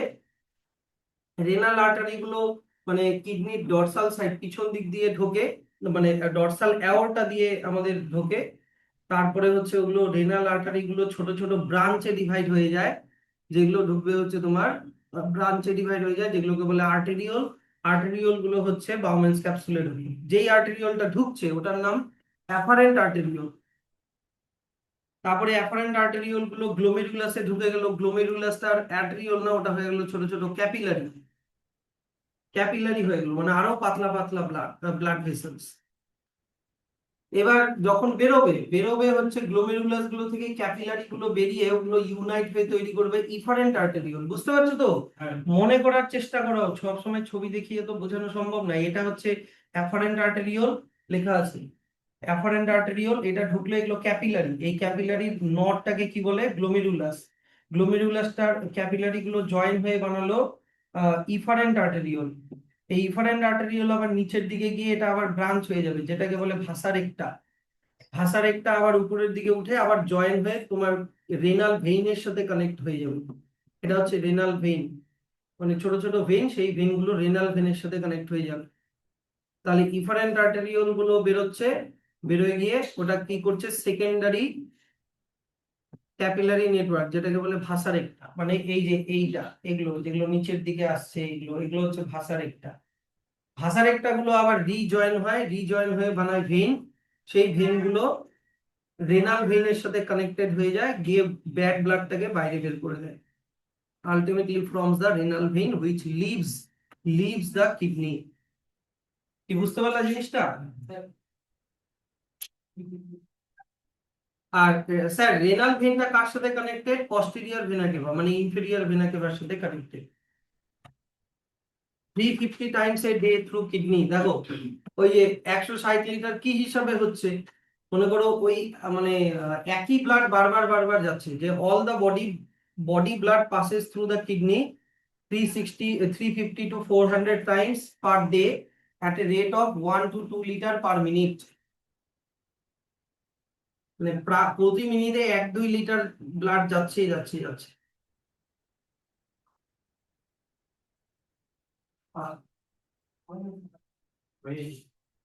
The tube arising from the notch of the kidney of medial side of the connecting behind the urinary bladder, এটা ureter. The tube that passes the urine to the outside of the body, urethra. Inner lighter colored region of medulla,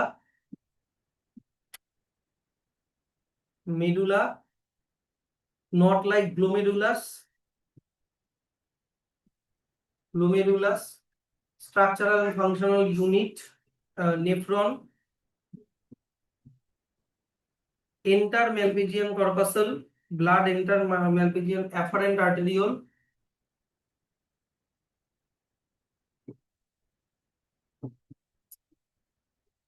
Afferent arteriole leaves হচ্ছে efferent arteriole।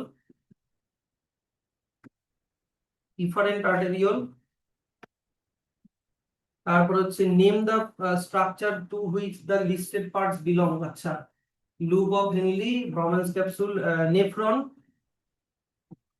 নেফ্রনের part, এগুলো সব। Rearrange the part in proper sequence. তাহলে সবার প্রথমে করবা হচ্ছে Bowman's capsule 1 number. বাউম্যান্স ক্যাপসুলের পরে হচ্ছে প্রক্সিমাল কনভলিউটেড টিউবিউল, এটা হচ্ছে 2 নাম্বার। ও হ্যাঁ সরি, গ্লোমেরুলাস হবে 2 নাম্বার। তারপরে হবে প্রক্সিমাল কনভলিউটেড টিউবিউল, এটা হবে 3 নাম্বার।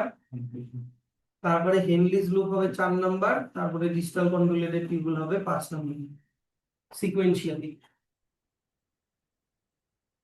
এবার চলে আসা হচ্ছে কিভাবে ইউরিন তৈরি হয়। প্রোডাকশন অফ ইউরিন মানে ফাংশন অফ কিডনি, যেটা 3টা স্টেপে হয়: আলট্রাফিল্ট্রেশন, রিঅ্যাবজর্পশন আর টিউবিউলার সিক্রিশন। একটু গ্যাপ দিচ্ছি কারণ এটা অনেক।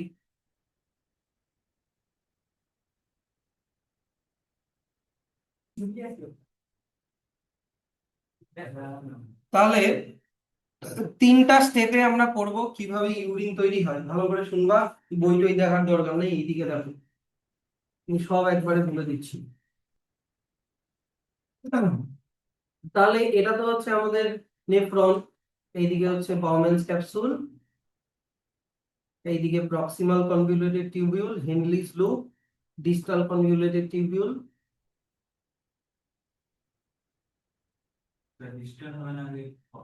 প্রক্সিমাল কাছে, ডিস্টাল দূরে। আর এইদিকে হয়ে গেল urine collecting duct. Urine collecting duct. এবার এইদিকে এই দিক দিয়ে ঢুকছে হচ্ছে তোমার অ্যাফারেন্ট আর্টেরিওল ঢুকছে, গ্লোমেরুলাস ফর্ম করছে, ইফারেন্ট আর্টেরিওল বেরোচ্ছে, ইফারেন্ট আর্টেরিওল বেরোচ্ছে। আর তারপরে কি ইফারেন্ট আর্টেরিওলটা আবার নিচের দিকে এসে এই গোটা ব্যাপারটাকে আবার এরকম করে ঘিরে ধরছে। সেটাকে আমি অত প্যাঁচানো আর ওরকম করে আঁকালাম না, খুব সিম্পল ওয়েতে আঁকালাম ভাষার রেখাটা।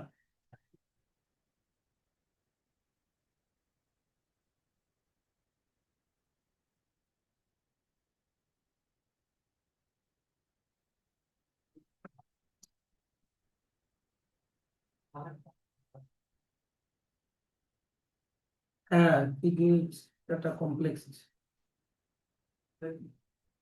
তোমরা পারবার জন্যই দিয়েছে। ক্লাস 10 এর বাচ্চাদের যেরকম ইন্টেলেকচুয়ালি আইকিউ লেভেল হওয়া উচিত সেই অনুযায়ী দিয়েছে, সিলেবাস তো ওইভাবেই তৈরি করে না। তো আমি কিন্তু অ্যাফারেন্ট আর্টেরিওল আমি শর্টে লিখলে বুঝতে পারবা তো? যে বুঝতে পারবা না সে বলো। ইফারেন্ট আর্টেরিওল, ইফারেন্ট আর্টেরিওলটা নিচের দিকে গেল, এটা হচ্ছে তোমার ভাষার একটা। আর এইদিকে হচ্ছে তোমার প্রক্সিমাল কনভলিউটেড টিউবিউল পিসিটি, এইদিকে হচ্ছে তোমার ডিস্টাল কনভলিউটেড টিউবিউল ডিসিটি, এইদিকে হয়ে গেল urine collecting duct, urine collecting duct. আর এই প্যাঁচানো মানে ভাষার একটা পরে গিয়ে কিন্তু তোমার এটা পরে কিন্তু রেনাল আর্টারির সাথেই, সরি, রেনাল ভেইনের সাথেই কিন্তু কানেক্টেড, কারণ গুড ব্লাডটা এই দিক দিয়ে বেরোবে। এইটা হয়ে গেল তোমার বাউম্যানস ক্যাপসুল, আর এইটা হয়ে গেল তোমার গ্লোমেরুলাস।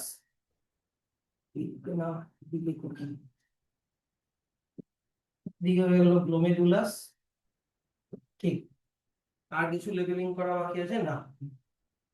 দেখো, আমি তোমাদেরকে বলেছিলাম বইতে নাই কিন্তু জানতে হবে, ভিসেরাল লেয়ারে এরকম অ্যামিবয়েড শেপ সেল থাকে যেগুলোর নাম পোডোসাইট।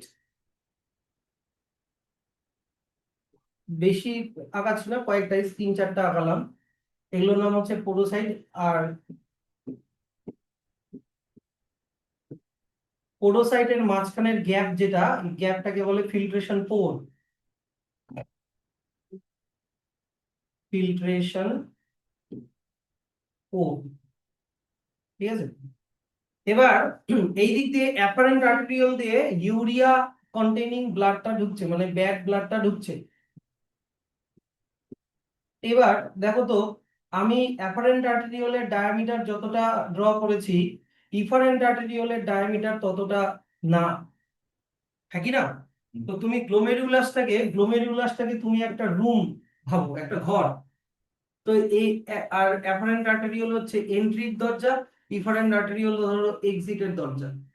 এবার অ্যাপারেন্ট আর্টেরিওল দিয়ে 10 জন করে লোক ঢুকছে, কিন্তু ইফারেন্ট আর্টেরিওল মানে এক্সিটের দরজা দিয়ে 2 জন করে লোক বেরোতে পারছে। তাহলে কি ঘরের মধ্যে ভিড় হতে থাকবে, ভিড় হতে থাকবে, ভিড় হতে হতে কি প্রেসার বাড়তে থাকবে। তাহলে গ্লোমেরুলাসের ভিতরে কি ব্লাড প্রেসার বাড়ছে বাড়ছে। এবার ওই বাড়ার জন্য ব্লাডের মধ্যে যে সলিউবল পার্ট গুলো, সেগুলো এই পোডোসাইটের মাঝখানে ফিল্ট্রেশন গ্যাপ দিয়ে বেরিয়ে এখানে চলে আসে। এটা কিসের জন্য হয় বললাম বলো তো? প্রেসারের জন্য হয়, কিন্তু এটা ব্লাড প্রেসারের জন্য। সেল, এপিথেলিয়াল সেল দিয়ে। সেমি পারমিয়েবল, অবশ্যই সেমি পারমিয়েবল হতে হবে। তাহলে এইখানে কিছু জিনিস, ব্লাডের কিছু জিনিস এখানে চলে আসলো, ব্লাডের কিছু জিনিস এখানে চলে আসলো। যেই জিনিসটা ফিল্টার হলো, যেই জিনিসটা ফিল্টার হলো এটাকে বলে গ্লোমেরুলার ফিল্ট্রেট, বা শুধু ফিল্ট্রেট, গ্লোমেরুলার ফিল্ট্রেট। তোমরা ফিল্টার পড়েছো, যেটা ফিল্টার থেকে গেল সেটা হলো ফিল্ট্রেট, আর যেটা বেরিয়ে গেল ওটার নাম কি? ফিল্ট্রেট। আর একটা না না, রেসিডিউটা হচ্ছে ফিল্ট্রেট। না না না, রেসিডিউ, হ্যাঁ, যেটা বেঁচে গেল ওটা রেসিডিউ, যেটা বেরিয়ে গেল ফিল্টার হলো সেটা ফিল্ট্রেট। আর এই দিক দিয়ে হচ্ছে রেসিডিউটা বেরোবে, তাই কি না? এই যে এই ইফারেন্ট আর্টেরিওল দিয়ে রেসিডিউটা বেরোবে। এবার এইটা হচ্ছে আমাদের এমনি ব্লাড, এটা হচ্ছে ব্লাড। কিন্তু কোন জিনিসগুলো ব্লাডে থেকে গেল? ব্লাডের আরবিসি থেকে গেল, ডব্লিউবিসি থেকে গেল, তারপর হচ্ছে বড় বড় প্রোটিন গুলো থেকে গেল। ঠিক আছে, তাহলে গ্লোমেরুলার ফিল্ট্রেটে কি কি আসলো? শুধুমাত্র ওয়াটার আর ওয়াটার সলিউবল জিনিসগুলো আসবে। দেখো আমি বলছি কি কি আসবে। ওয়াটার আসবে, আর যেহেতু এটা ফিল্ট্রেশন পোরের সাইজের থেকে ছোট। তারপর হচ্ছে সল্ট আসবে, NaCl। তারপরে হচ্ছে তোমার, দাঁড়াও NaCl-টা না পরে লিখি। গ্লুকোজ আসবে, গ্লুকোজ হচ্ছে সাইজ ছোট হয়, গ্লুকোজ আসবে। তারপরে হচ্ছে সল্ট আসবে, NaCl আসবে। আর মোস্ট মোস্ট যেটা ইম্পর্টেন্ট সেটা হচ্ছে কি বলতো, ইউরিয়া আসবে। ভিটামিনও আসবে। তোমার গ্লুকোজের নিচে লিখে দিই vitamin. Vitamin water soluble vitamin মানে ভিটামিন বি আর ভিটামিন সি, এগুলো আসবে। না, গ্লাইকোজেন আসবে না। তো এবার ব্যাপার দেখো, এগুলোর মধ্যে দেখতে পাচ্ছি গ্লোমেরুলাস ফিল্ট্রেটের মধ্যে আমরা দেখতে পাচ্ছি কি, এখানে ইউরিয়া বাদ দিয়ে বাদ বাকি জিনিসগুলো কিন্তু আমাদের বডির জন্য দরকারি জিনিস, ইউজফুল প্রোডাক্টস। তাই এগুলোকে ইউরিন দিয়ে বাইরে বের করলে চলবে না। সেই জন্যই ইফারেন্ট আর্টেরিওল আবার নিচের দিকে ব্যাক করে এসছে, যাতে এই গ্লোমেরুলার ফিল্ট্রেটের থেকে এই দরকারি জিনিসগুলো যাতে আবার রিঅ্যাবজর্ব হয়। তো এতক্ষণ আমি যেটা পড়ালাম, এইটা আমি পড়ালাম আলট্রা ফিল্ট্রেশন, পড়ালাম ফিল্টার হওয়াটা পড়ালাম। এবার দরকারি জিনিসগুলো আবার রিঅ্যাবজর্ব হবে, তাই সেকেন্ড স্টেপটার নাম কি, রিঅ্যাবজর্পশন, বা ঠিক বলা উচিত সিলেক্টিভ রিঅ্যাবজর্পশন। কারণ সব জিনিস রিঅ্যাবজর্ব হচ্ছে না, সিলেক্টেড জিনিসগুলো রিঅ্যাবজর্ব হচ্ছে। তো এই গ্লোমেরুলার ফিল্ট্রেট সেকেন্ডটাতে চলে আসলাম। কিন্তু গ্লোমেরুলার ফিল্ট্রেট যখন এই টিউবিউল দিয়ে যখন নিচের দিকে আসে, তখন এই যে তোমার ওয়াটার মোটামুটি ধরে নাও, ওয়াটার মোটামুটি 60% রিঅ্যাবজর্ব হয়ে যায়, গ্লুকোজ 100% রিঅ্যাবজর্ব হয়ে যায়, ভিটামিন মোটামুটি 80% রিঅ্যাবজর্ব হয়ে যায়, NaCl মোটামুটি 50% রিঅ্যাবজর্ব হয়ে যায়, ইউরিয়া 0% রিঅ্যাবজর্ব হয়। কিন্তু বড় হলে পড়বা ইউরিয়াও একটু রিঅ্যাবজর্ব হয়, ওটা এখন না, পরে। এবার ওয়াটার 60% রিঅ্যাবজর্ব হলো। এবার স্যার এবার কোথায় কোন রিঅ্যাবজর্পশন গুলো কোথায় হবে? গ্লুকোজ, ভিটামিন আর NaCl এগুলো ওপরের দিকে হবে। গ্লুকোজ, তারপরে হচ্ছে ভিটামিন, সোডিয়াম ক্লোরাইড, NaCl এগুলো সব ওপরের দিকে হবে।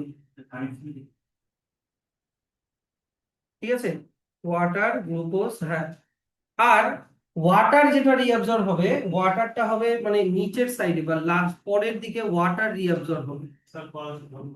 হ্যাঁ, কার? ধরো ধরো তাড়াতাড়ি।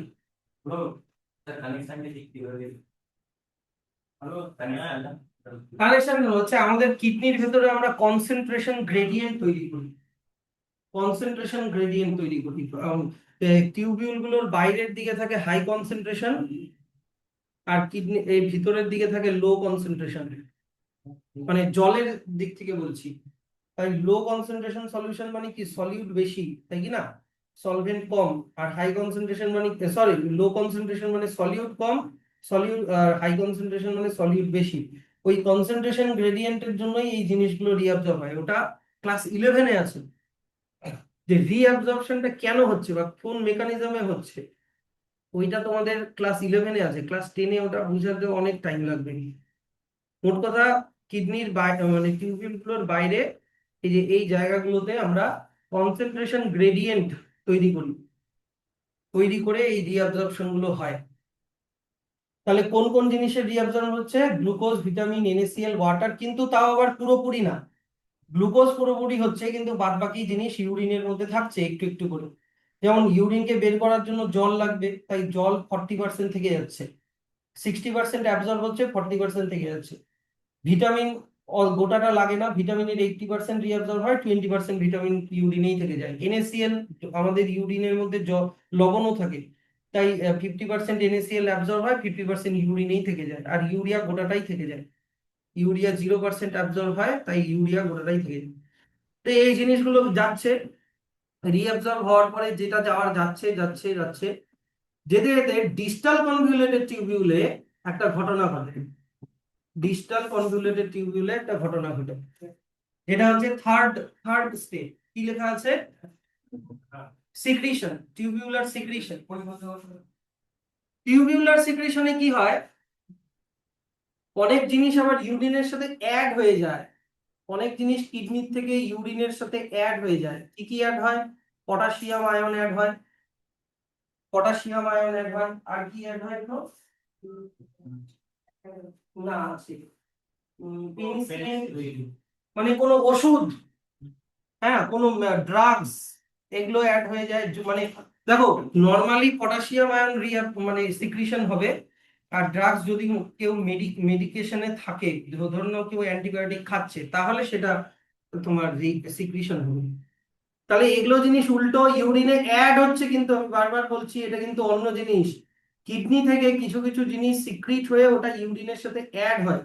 এটা হচ্ছে থার্ড স্টেপ, যে সিক্রিশন, টিউবিউলার সিক্রিশন হয়ে যেটা আসলো এবার এইখানে আসলো। এইখানে যেটা আসলো এইটার নাম হচ্ছে ইউরিন। এইটার নাম হচ্ছে ইউরিন। আর ইউরিনের কম্পোজিশন তোমার ওখানে একটা চার্ট আছে। ইউরিনের মধ্যে ওয়াটার থাকবে, NaCl থাকবে, তারপরে হচ্ছে কি বলে ইউরিয়া থাকবে, হ্যাঁ, তারপরে হচ্ছে ভিটামিন থাকবে, আরো অনেক কিছু আছে। ওগুলো কোনটা কত পার্সেন্ট থাকে বা 1 লিটারের হিসাবে এটা মনে হয়। আরো অনেক জিনিস থাকে, হলো। তারপরে এই জিনিসগুলো ইউরিন কালেক্টিং ডাক দিয়ে আসছে আসছে এসে এসে এসে নিচের দিকে তো মনে আছে পেলভিস, পেলভিসে কানেক্টেড, সেটা চলে গেল ক্যালিক্স, ক্যালিক্স থেকে সরি নিচের দিকে প্যাপিলা, প্যাপিলার থেকে তারপরে ক্যালিক্স, ক্যালিক্স থেকে পেলভিস, পেলভিস থেকে ইউরিনারি ইউরিন তোমার ইউরেটার। তাহলে আলট্রা ফিল্ট্রেশন আমি কিন্তু এগুলো আর লাইন বাই লাইন বলছি না, ঠিক আছে? আলট্রা ফিল্ট্রেশন বলে দিলাম, রিঅ্যাবজর্পশন বলে দিলাম, টিউবিউলার সিক্রিশন বলে দিলাম। সিক্রিশনটা একটু ভালো করে মাথায় রেখো, যে এখানে কি কি সিক্রিট হয়, পটাশিয়াম আয়ন আর কিছু ফরেন কেমিক্যাল যেমন ড্রাগস লাইক পেনিসিলিন, এগুলো আবার ইউরিনের সাথে গিয়ে অ্যাড হয়, এটাকে টিউবিউলার সিক্রিশন বলে। আর রিঅ্যাবজর্পশনে কি একটু মাথায় রাখবে, যে কোন জিনিসগুলো কোথায় রিঅ্যাবজর্ব হচ্ছে, যেমন গ্লুকোজ,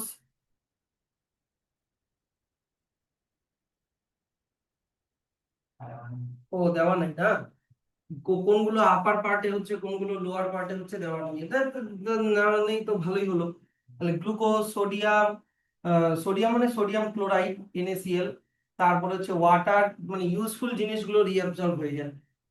স্যার এবার কেন, কোয়েশ্চেনটা হচ্ছে যে স্যার কেন হয়, এইটা একটা ভালো জিনিস আমি বললাম, যে আমাদের ব্লাডের কনসেন্ট্রেশনটাকে ঠিক রাখতে হবে।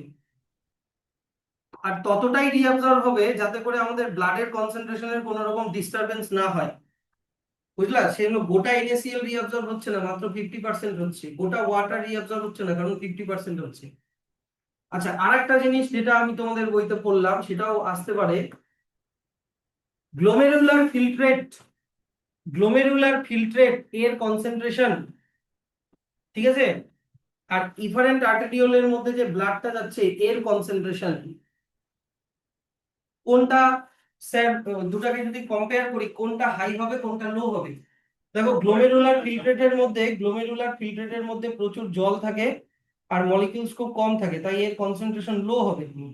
আর ব্লাড যেটা যাচ্ছে এইটার মধ্যে RBC, WBC, প্রোটিন এগুলো থাকে, তাই এটা বেশি ঘন হবে, তাই এটার কনসেন্ট্রেশন হাই হবে। এটা কিন্তু বইতে তোমাদের লেখা আছে, যে এখানে লেখা আছে, হ্যাঁ, দা গ্লোমেরুলার ফিল্ট্রেটের মধ্যে কি কি থাকে দেখে নিবা, এখানে লেখা আছে।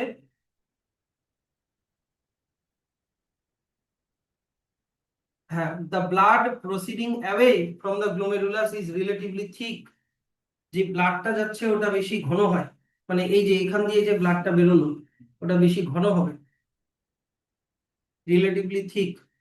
আর গ্লোমেরুলার ফিল্টারের মধ্যে কি কি যায় না, কর্পাসেল মানে RBC, WBC, প্রোটিন বা যেগুলো আদার লার্জ মলিকিউল, ওগুলো যায় না।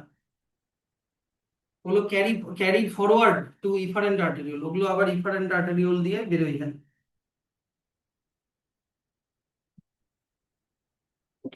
হুম। তাহলে ইউরিন কি? ইউরিন হচ্ছে যেটা ফিল্ট্রেট হয়ে যা বেরোলো সেটা। অ্যাফারেন্ট আর্টেরিওল আর ইফারেন্ট আর্টেরিওলের ডিফারেন্স করবা, পার্টস গুলোতে কোন পার্টে কি হচ্ছে, গ্লোমেরুলাসে কি হচ্ছে, আলট্রাফিল্ট্রেশন, বাউম্যানস ক্যাপসুল, পিসিটি, ডিসিটি, হেনলিস লুপ, ডিসিটি, এগুলোতে কি রিঅ্যাবজর্ব, এই তো দেওয়া আছে। প্রক্সিমাল পিসিটি তে কি রিঅ্যাবজর্ব হয়? মোস্ট ওয়াটার, ওয়াটার এখানে রিঅ্যাবজর্ব হয়, আর একটু গ্লুকোজ অ্যাবজর্ব হয়, আর একটু সোডিয়াম এন্ড ক্লোরাইড মানে সোডিয়াম ক্লোরাইড রিঅ্যাবজর্ব হয়। হেনলিস লুপে কি অ্যাবজর্ব হয়? ওয়াটার আর সোডিয়াম।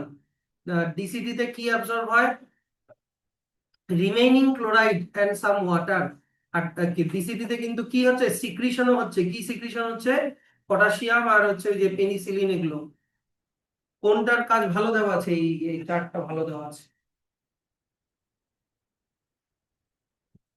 এবার চলে আসা হচ্ছে ইউরিন এক্সক্রিশন, মানে তোমার মিকচুরেশন। তো এটাতে অত কিছু নেই, দেখো, মনে করো এটা কিডনি, এই দিক থেকে ইউরেটার আসলো, এইদিকে হচ্ছে ইউরিনারি ব্লাডার। ইউরিনারি ব্লাডারে ইউরিন জমা হচ্ছে। এবার আমাদের ইউরিনারি ব্লাডারটা হচ্ছে খুব ফ্লেক্সিবল। যত এখানে ইউরিন যত এখানে ইউরিন জমবে, এটা তত বড় হতে থাকবে, ফ্লেক্সিবল আছে। এটা তত সাইজে ইনক্রিজ হতে থাকবে। এবার মনে করো এটা সাইজে ইনক্রিজ হলো, ইউরিন জমতে জমতে সাইজে ইনক্রিজ হলো। এবার এটার লিমিট অবধি যখন পৌঁছে পৌঁছে যায়, এখানে কিছু রিসেপ্টর আছে, নার্ভ আছে, রিসেপ্টর আছে। এই রিসেপ্টর গুলো ব্রেনে সিগন্যাল পাঠায় যে urine collecting, urinary bladder urine দিয়ে ফিল হয়ে গেছে। তখন ব্রেন কি করে? ব্রেন একটা তোমার হচ্ছে কন্ট্রাকশন কমান্ড পাঠায়, সেটা রিসিভ করে অন্য আর একটা রিসেপ্টর। ঠিক আছে? কমান্ড পাঠালো, কি command? Contraction command, contraction command পাঠালো। আবার এই জায়গাটায় আছে ইউরেথ্রা, হ্যাঁ কি না? ইউরেথ্রার আবার ভিতরের দিকে কি আছে? ভিতরে না বাইরের দিকে করি, sphincter muscle, sphincter muscle. Brain আরো একটা কমান্ড পাঠায় স্ফিংটার মাসলকে, ব্রেন আরো একটা কমান্ড পাঠায় স্ফিংটার মাসল। তখন স্ফিংটার মাসল কি হবে? রিল্যাক্স হয়ে যায়, স্ফিংটার মাসল রিল্যাক্স হয়ে যাবে, ইউরেথ্রাটা ওপেন হয়ে যায়। আর এই কন্ট্রাকশন কমান্ডের জন্য ইউরিনারি ব্লাডারের যে ওয়ালটা, ওটা মাসল দিয়ে তৈরি, স্মুথ মাসল দিয়ে তৈরি, ওটা ভিতরের দিকে কন্ট্রাক্ট হয়, এরকম ভিতরের দিকে কন্ট্রাক্ট হয়, তখন ইউরিনে চাপ পড়ে। তো আর এইদিকে ইউরেথ্রা ওপেন হয়ে গেছে, কারণ স্ফিংটার মাসল ওটা রিল্যাক্স হয়ে যাওয়াতে ইউরিনটা একটা ফোর্স দিয়ে আমাদের ইউরেথ্রা দিয়ে বডির বাইরে বেরিয়ে আসে। এটাকে বলে মিকচুরেশন করা। তো এটাকে কিন্তু কে কন্ট্রোল করে? এটাকে কন্ট্রোল করে কিন্তু ব্রেন। তাহলে এটা হয়ে গেল ইউরিন এক্সট্রাকশন। এবার চলে আসো ফিজিক্যাল প্রপার্টি অফ ইউরিন। ইউরিনের কালার কিরকম? তোমার clear yellow due to pigment of urochrome pigment থাকে ওর মধ্যে। তারপরে হচ্ছে কালার ভ্যারিজ উইথ দা ডায়েটের সাথে জল কম খেলে আবার একটু মানে হলুদ পেচ্ছাপ হয়, তাই কি না? ভলিউম মোটামুটি 1 থেকে 1.5 লিটার পার ডে, বাট এটাও ভ্যারি করে। পিএইচ একটু 5 থেকে 8 এর মধ্যে হতে পারে, মানে স্লাইটলি অ্যাসিডিক। এবার প্রোটিন ডায়েটের জন্য এটাও আবার ডিপেন্ড করে যে প্রোটিন বেশি খেলে একটু বেশি অ্যাসিডিক হয়, আর ভেজিটেবল বেশি খেলে অ্যালকালাইন হয়। ওডর, অ্যামোনিয়ার একটা স্ট্রং ওডর থাকে পেচ্ছাপের মধ্যে। আর অ্যামোনিয়া কেন তৈরি হয় স্যার? আমাদের তো ইউরিয়া থাকে, অ্যামোনিয়া কোথা থেকে আসলো? ইউরিয়া তাই ব্যাকটেরিয়াল অ্যাক্টিভিটির জন্য অ্যামোনিয়াতে কনভার্ট হয়ে যায়। মানে পেচ্ছাপটা বডি বাইরে ধরে নাও, এই যে যেখানে রাস্তাঘাটে ড্রেনের পাশে, ওখান থেকে কেমন পেচ্ছাপের গন্ধ বেরোয়, তাই না? তো ছাড়ছে ইউরিয়া, কিন্তু ব্যাকটেরিয়ার জন্য ইউরিয়াটা অ্যামোনিয়াতে কনভার্ট হয়ে যায়। আর স্পেসিফিক গ্র্যাভিটি, এটা আমি কি জানি না, 1.003 থেকে 1.035 পর্যন্ত, তাই না? না, না। আচ্ছা, এবার চলে আসো কনস্টিটিউয়েন্টস অফ ইউরিন। ইউরিনের 95%ই হচ্ছে ওয়াটার, আর মাত্র বাদ বাকি 5% হচ্ছে সলিড ওয়েস্ট। এবার এই টেবিলটা ভালো করে দেখবা, অর্গানিক ওয়েস্ট কি কি আছে, অর্গানিক ওয়েস্ট কি কি, আর ইনঅর্গানিক ওয়েস্ট কি কি। ঠিক আছে, এটা গ্রাম পার লিটারে দেওয়া আছে কিন্তু। 1 লিটার ইউরিনের মধ্যে কত গ্রাম ইউরিয়া থাকবে, 2.3 গ্রাম ইউরিয়া থাকবে, এরকম হিসেবে দেওয়া। স্যার, এবার যদি এই জিনিসগুলো ভ্যারি করে, স্যার কথাটা শোনো তাড়াতাড়ি, যদি এই জিনিসগুলো ভ্যারি করে, তার মানে বুঝবো যে ওই লোকটার হচ্ছে তোমার কিছু না কিছু কিডনি প্রবলেম আছে। হুম, তাহলে কি দেখে নি, যে অ্যাবনর্মাল কনস্টিটিউয়েন্টস ইন ইউরিন। ইউরিনের মধ্যে যদি ব্লাড থাকে, ইউরিনের ব্লাড কি ইউরিনের পার্ট না, কিন্তু যদি ব্লাড থাকে তাহলে এটাকে বলা হয় হিমাম্যাচুরিয়া। হিমাম্যাচুরিয়া, স্যার এটা কেন হতে পারে? দেখা গেল ইউরিনারি ট্র্যাক্ট ইনফেকশনের জন্য হতে পারে, ইউটিআই, বা কিডনি স্টোনের জন্য হতে পারে, বা টিউমারের জন্য হতে পারে, যে ব্লাড ইউরিন দিয়ে রক্ত বেরোচ্ছে। অথবা কি দেখা গেল যে ইউরিনের মধ্যে বেশি গ্লুকোজ আছে। গ্লুকোজ তো ইউরিনের পার্ট না, গ্লুকোজ তো রিঅ্যাবজর্ব হয়ে যাওয়ার কথা। এটাকে বলে গ্লাইকোসুরিয়া। গ্লাইকোসুরিয়া বা diabetes mellitus, sugar diabetes. Test of urine অনেকেই করেছে, সল্টিশ। আর যদি তোমার গ্লাইকোসুরিয়া থাকে, মানে সুগার সুগার যদি থাকে, তাহলে একটু সুইটিশ। আর যদি ডায়াবেটিস ইনসিপিটাস হয়, মানে ইউরিনের মধ্যে দিয়ে জল বেশি বেরোচ্ছে, গ্লুকোজ বেশি বেরিয়ে যাওয়াকে ডায়াবেটিস মেলিটাস বলে, আর জল বেশি বেরিয়ে যাওয়াকে ডায়াবেটিস ইনসিপিটাস বলে। ওটা কিসের জন্য হয়? তোমার অ্যাড্রিনাল ডাইউরেটিক হরমোনের কম সিক্রিশনের জন্য হয়, ওটা বুঝাবো আছে। Adrenaline diuretic hormone, sorry Adreno diuretic হরমোনের জন্য এটা হয়, কম সিক্রিশনের জন্য। ইনসাফিসিয়েন্ট মানে কি কম, কারণ এটা জলের লেভেলটাকে কন্ট্রোল করে। তো এটা হলে আবার মানে ইউরিনের মধ্যে জল বেশি হয়ে যায়, তাই ইউরিনের টেস্টটা আবার টেস্টলেস হয়ে যায়। নেক্সট চলে আসা হচ্ছে, ইউরিনের মধ্যে যদি অ্যালবুমিন থাকে, অ্যালবুমিন, অ্যালবুমিন হচ্ছে একটা প্রোটিন, এটা তখন এটাকে বলে অ্যালবুমিনুরিয়া। যখন এই যে দেখো, ডিউ টু হাই ব্লাড প্রেশারের জন্য এটা হয়, যেখানে বাউম্যানস ক্যাপসুল দিয়ে তোমার অ্যালবুমিন পাস করে চলে আসে।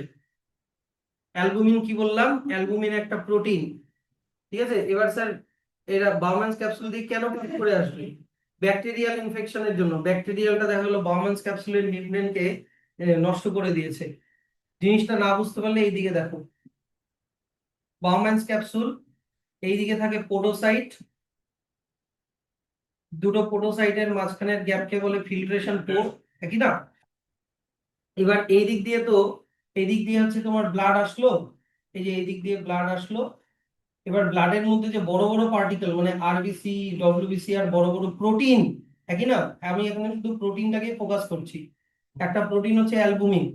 প্রোটিনের তো আসার কথা না, তাই কি না? কারণ ওটা সাইজে বড়। কিন্তু যদি ব্যাকটেরিয়াল ইনফেকশনের জন্য দেখা গেল এই পোডোসাইট গুলো ক্ষয় হয়ে গেছে, বা ফিল্ট্রেশন পোর অনেক বড় হয়ে গেছে, তখন হয় কি অনেক সময় এই প্রোটিন মানে অ্যালবুমিনও চলে আসে। এইটাই বলেছে।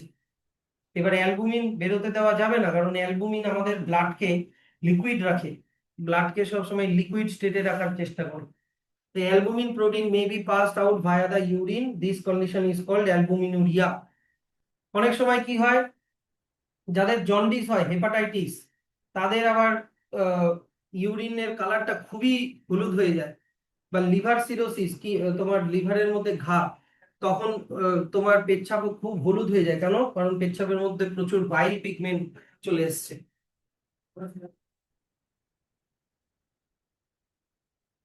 নেক্সট এবার চলে আসা হচ্ছে regulation of urine output. Regulation of urine output মানে, জিনিসটা ভালো করে শুনবা, এটা হচ্ছে আমাদের ব্রেন। ব্রেনের মধ্যে পিটুইটারি গ্ল্যান্ড আছে। পিটুইটারির দুটো পার্ট, একটা অ্যান্টেরিয়র পার্ট, সামনের দিকের পার্ট, আর একটা পস্টেরিয়র পার্ট। দেখছো তো এইদিকে পস্টেরিয়র পিটুইটারি। এবারে পস্টেরিয়র পিটুইটারি থেকে একটা হরমোন সিক্রিট হয় যেটার নাম অ্যান্টি ডাইউরেটিক হরমোন, এডিএইচ। খুব ভালো করে মনে রাখবা। এবারে এডিএইচ টা কোথায় গিয়ে কাজ করে? একদম ডাইরেক্ট কিডনিতে গিয়ে কাজ করে। এবার কিডনির, আমি একটু আগে তোমাদেরকে দেখালাম না, ওয়াটারের রিঅ্যাবজর্পশন হয়। হেনলিজ লুপের মধ্যে ওয়াটারের রিঅ্যাবজর্পশন হয় বললাম না, রিঅ্যাবজর্পশন হয়, ওয়াটারেরও রিঅ্যাবজর্পশন হয়, প্লাস NaCl সোডিয়াম ক্লোরাইডেরও রিঅ্যাবজর্পশন হয়। তো এডিএইচ এই ওয়াটার আর সোডিয়াম ক্লোরাইডের রিঅ্যাবজর্পশনটাকে কন্ট্রোল করে। তো জল আর লবণের কনসেন্ট্রেশনকে কন্ট্রোল করাকে কোথায় লেখা আছে এটা ভাই? অসমোরেগুলেশন বলে। দেখো তো কোথায় লেখা আছে অসমোরেগুলেশন? লেখা নেই না? পরে দেওয়া আছে, পরে দেওয়া আছে। এটাকে কি বলে? অসমো রেগুলেশন করা বলে। মন দিয়ে শোনো।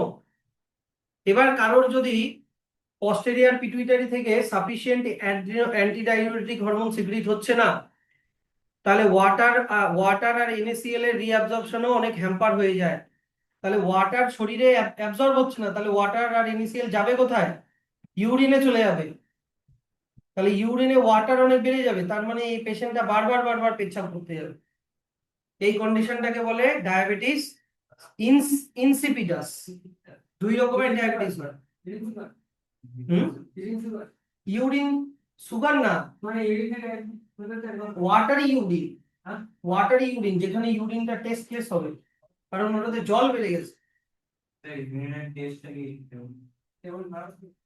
আচ্ছা, এবার দেখো pituitary gland and diuresis increase the production of urine. দেখো, concentration of urine by water reabsorption is controlled by anti diuretic hormone. এই যে রিঅ্যাবজর্পশনটা, ওয়াটারের রিঅ্যাবজর্পশনটাকে কন্ট্রোল করে। কোথা থেকে সিক্রিট হয়? Posterior lobe of the pituitary gland, মানে পস্টেরিয়র পিটুইটারি থেকে secrete হয়। কিন্তু যদি এডিএইচ সিক্রিশন যদি রিডিউস হয়ে যায়, তাহলে কি ইউরিন প্রোডাকশন অনেক বেড়ে যাবে। ইউরিন প্রোডাকশন বেড়ে যাওয়া ইন দ্য সেন্স জল বেড়ে যাবে ইউরিনের মধ্যে, এটাকে ডাইউরেসিস বলে। আর এটার জন্য, ডাইউরেসিসের জন্য তোমার হচ্ছে সাবস্টেন্সেস যেগুলো বেড়ে যায় ইউরিনের মধ্যে, লিকুইড ডায়েট, টি, কফি, অ্যালকোহল, এগুলো বেশি কনজিউম করলে এগুলো হয়। এবার চলে আসো গাউট অ্যান্ড কিডনি। গাউট হচ্ছে এখান থেকে এত অব্দি, gout and kidney stone. Gout এখান থেকে এত অব্দি, কিডনি স্টোন এখান থেকে এত অব্দি। কোন দিকে শোনো, যদি গাঁটে গাঁটে মানে জয়েন্টে, ধরো হাঁটুতে, কনুইতে, হ্যাঁ কোমরে, জয়েন্টে যদি ইউরিক অ্যাসিড বেড়ে যায়, তখন বাতের ব্যথা হয়। শুনেছো? এই বাতের ব্যথাকে গাউট হওয়া বলে। তার মানে ওর কিডনি ঠিক করে ইউরিক অ্যাসিড বা ইউরিয়া এগুলোকে ঠিক করে এক্সক্রিট করতে পারছে না। ওই ইউরিয়াটাই গাটে গাটে গিয়ে জমা হয়ে ইউরিয়াটা ইউরিক অ্যাসিডে কনভার্ট হয়ে থেকে যাচ্ছে। তো ইউরিক অ্যাসিডে আমাদের কি প্রবলেম হয়? হুম, ইউরিক অ্যাসিড ও ইউরিক অ্যাসিডটা এখানে কি প্রবলেম করে সেটা বলতে পারবো। তো ইউরিক অ্যাসিড ইজ কেন relatively less soluble in water. জলের মধ্যে ইউরিয়া যতটা ভালো মানে ডিজলভ হয়, ইউরিক অ্যাসিড অতটা হয় না। তাই ওটাও ক্রিস্টালাইজ, মানে কি লবণের মতো ক্রিস্টাল হয়ে ওগুলো জয়েন্টে গিয়ে জমা হয়ে যায়। হুম, আর আরেকটা জিনিস কি, ইউরিক অ্যাসিড যদি তোমার কিডনি টিউবিউলের ভিতরে জমা হতে থাকে, uric acid and certain salt, uric acid ছাড়াও আরো একটা সল্ট আছে ক্যালসিয়াম অক্সালেট, এগুলো যদি কিডনির ওই যে টিউবিউল গুলো যে বললাম, পিসিটি, ডিসিটি, হেনলিজ লুপ, ওখানে যদি জমা হয়, তাহলে কি হতে পারে যে এগুলো জমতে জমতে ক্রিস্টাল হয়ে কিডনি স্টোন হয়ে যেতে পারে। ঠিক আছে, kidney stone, kidneys are when the kidneys are not working fully or normally, মানে পুরোপুরি ভাবে ভালো না কাজ করলে কিডনি স্টোন হয়ে যেতে পারে। প্রগ্রেস চেক পরে করছি। কি আছে এবার? নিচের দিকেও আছে। ও, এই তো অসমো রেগুলেশন। শুধু অস্পো মানে শুধু জল ভেবো না, জলের সাথে লবণকেও নিতে হবে। ঠিক আছে, the kidney while removing water West like urea from the blood also regulates it's composition. That is, মানে ব্লাডকে ফিল্টার করার সাথে সাথে ব্লাডের মধ্যে জল আর লবণের কনসেন্ট্রেশনকেও মেনটেন করে কিডনি, এই যে পার্সেন্টেজ অফ ওয়াটার অ্যান্ড সল্টকেও মেনটেন করে। This is called osmoregulation. এই অসমোরেগুলেশন করা খুব দরকার, না হলে ব্লাড প্রেশার ফ্লাকচুয়েট করবে। ব্লাডের মধ্যে যদি জল বেড়ে যায় তাহলে ব্লাড প্রেশার বেড়ে যাবে, ব্লাডের মধ্যে যদি লবণ বেড়ে যায় তাহলেও ব্লাড প্রেশার বেড়ে যাবে। তো এক্সট্রা ওয়াটার আর সল্টকে কিডনি কি ইউরিন দিয়ে বাইরে বের করে দেয়, এটাকে অসমোরেগুলেশন করা বলে। তো ওয়াটার ব্যালেন্স ইন হিউম্যান বডিতে মোটামুটি 40 লিটার ওয়াটার থাকে, মানে 60% বডি ওয়েট। তোমার হচ্ছে কারোর যদি বডি ওয়েট 100 কিলো হয়, তার মানে ওর মধ্যে 60 কিলোই হচ্ছে তোমার জল। ঠিক আছে, এবার আমাদের ইউরিন ইউরিনের মধ্যে কতটা জল থাকে এটা পার এমএল হিসাবে বলা আছে। হ্যাঁ, পার এমএল, সরি না, ইউরিন এটা কি কি কিসে বলা আছে? এটা লিটারে বলা আছে নাকি? আরে না না, এমএল ইউরিন, ও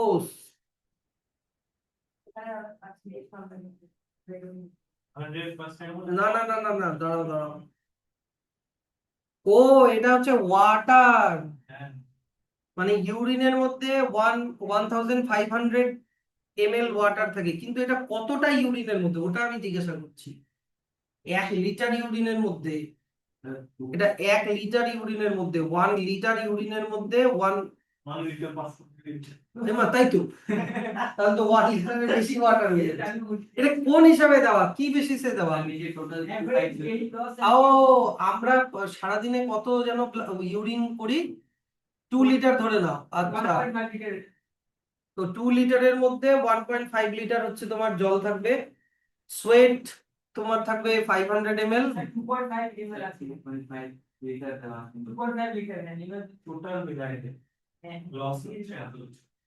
তারপরে হচ্ছে ব্রিদিং আউট যখন করি, লাংস দিয়ে আমরা 400 ml ওয়াটার ছাড়ি, আর ফিসিস ওর মধ্যে থাকে 100 ml of water, total 2500 ml water আমরা বাইরে বের করি।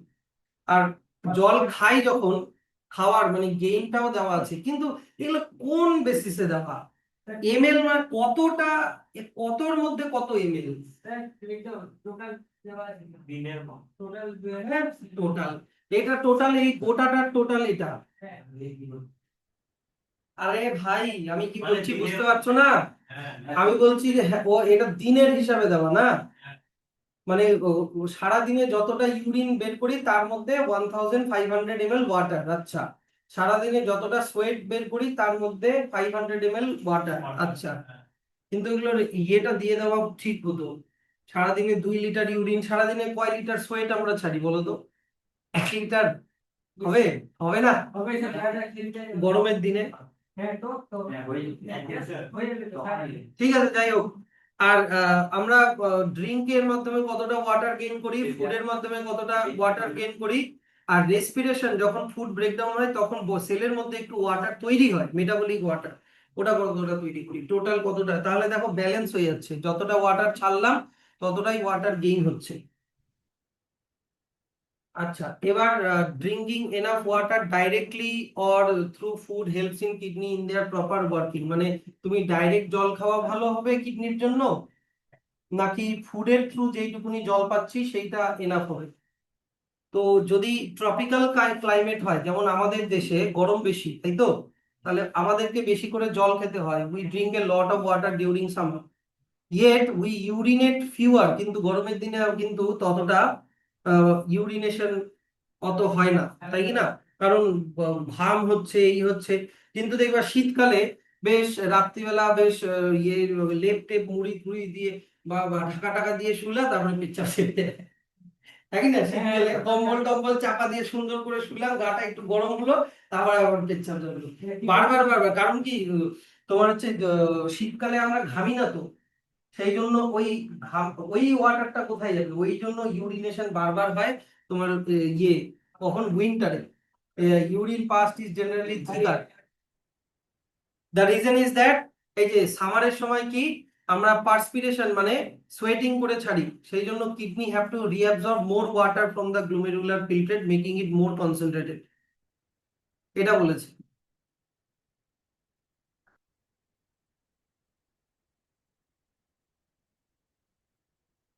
এখানে একটা জিনিস বলেছে, দাঁড়াও, উইন্টারে সামারে যে ইউরিনেশন করি সেটা উইন্টারের থেকে থিকার হয় বলেছে। ঠিক আছে। হ্যাঁ, সামারের ইউরিনটা dense- বেশি ঘন হবে, ডেন্স হবে। কেন? কারণ উইন্টারের উইন্টারে আমরা সোয়েটিং করি না, তাহলে উইন্টারে ইউরিনের মধ্যে জল থাকে বেশি, তাই ওটা বেশি কম থিন তোমার আর ঠিক হয়। গরমে স্যার metabolic আর গরমে হচ্ছে তোমার সোয়েটিং হচ্ছে, এটা হচ্ছে সেটা হচ্ছে, তার জন্য কিডনি অত বেশি জল রিঅ্যাবজর্ব, মানে বেশি করে যে রিঅ্যাবজর্ব করে নেয়, তাহলে জলকে বের করে দিলে তোমার বেশি কনসেন্ট্রেটেড হয়ে যাবে। আচ্ছা, কলেরা হলে আবার একটা ব্যাপার হয়, কলেরা যদি কলেরা হয়, কলেরা হলে কি হয় বলতো?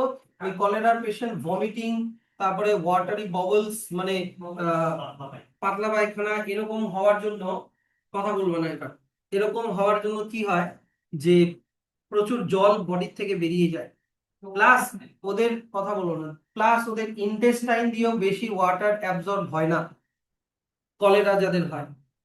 তাহলে কি, তাই সেই জন্য কিডনিকে কি করতে হয়, kidney reabsorb almost all the water from the glomerular filtrate in the renal tubule and with it even the urea. কথাটা বোঝো? এইদিকে মনে করো কিডনি আছে, আর এইদিকে মনে করো ইন্টেস্টাইন আছে, ইন্টেস্টাইন আছে।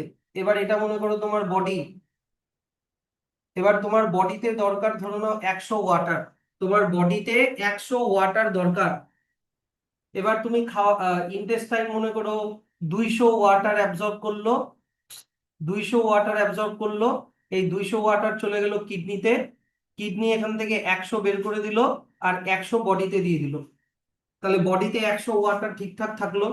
আমার কথাটা বুঝলা?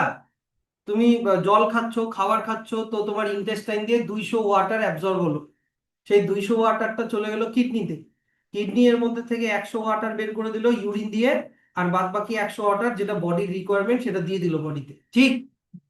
এইবার যার কলেরা হয়েছে, যার কলেরা হয়েছে, কলেরা, তার ইন্টেস্টাইন 200 ওয়াটার অ্যাবজর্ব করতে পারে না, সে তার ওয়াটার, মনে করো আমি বললাম 120 ওয়াটার অ্যাবজর্ব করতে পারছে, কিন্তু আমাকে তো বডিতে 100 মেনটেন করতেই হবে এনিহাউ, তাই কি না? তাহলে ইউরিন দিয়ে কি 100 ওয়াটার বের করা যাবে? কত ওয়াটার বের করতে হবে? মাত্র 20 ওয়াটার বের করতে হবে বডিতে 100 ওয়াটার মেনটেন করার জন্য। তার মানে কি ওয়াটার বেশি অ্যাবজর্ব হচ্ছে না কিডনি দিয়ে, হ্যাঁ কি না? খুব কম কিডনি অ্যাবজর্ব হচ্ছে।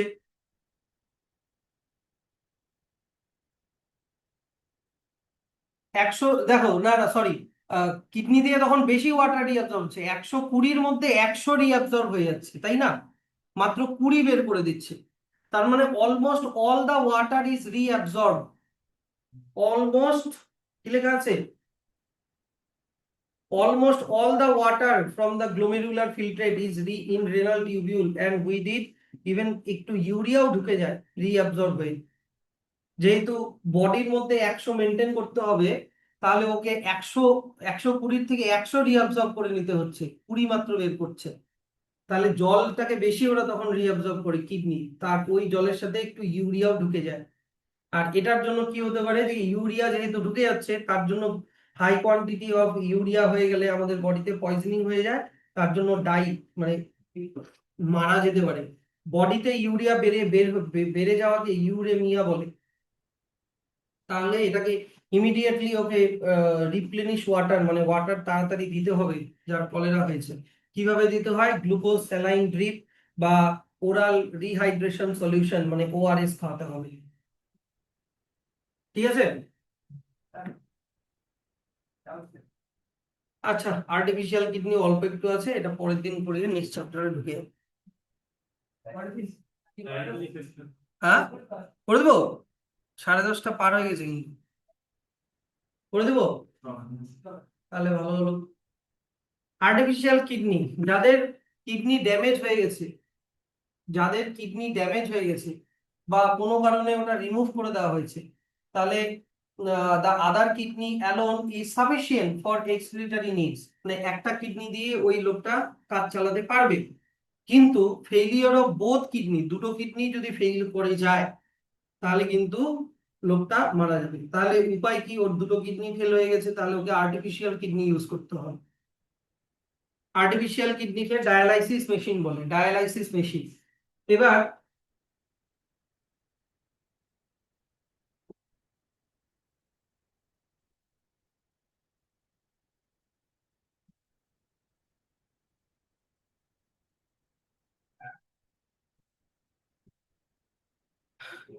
আমরা যখন পড়েছিলাম, মানে কিডনি ফাংশন পড়েছিলাম, তখন কিসের মধ্যে দিয়ে খারাপ ব্লাডটা কিডনিতে ঢুকছিল বলতো? রেনাল আর্টারি দিয়ে। তাহলে ব্যাড ব্লাডটা আমি কোথায় খুঁজে পাবো?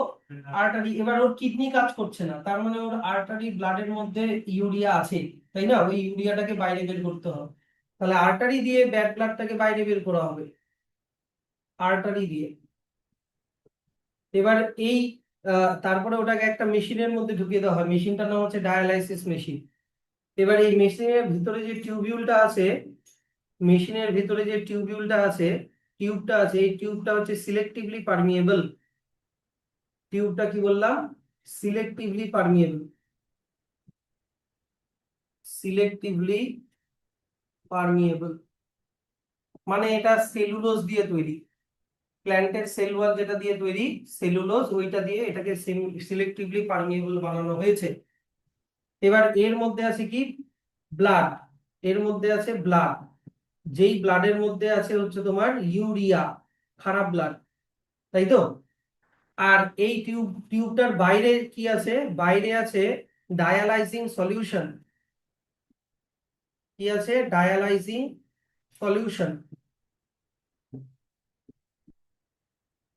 ডায়ালাইজিং সলিউশন আছে। এই ডায়ালাইজিং সলিউশনের constituents same as blood plasma, same as blood plasma.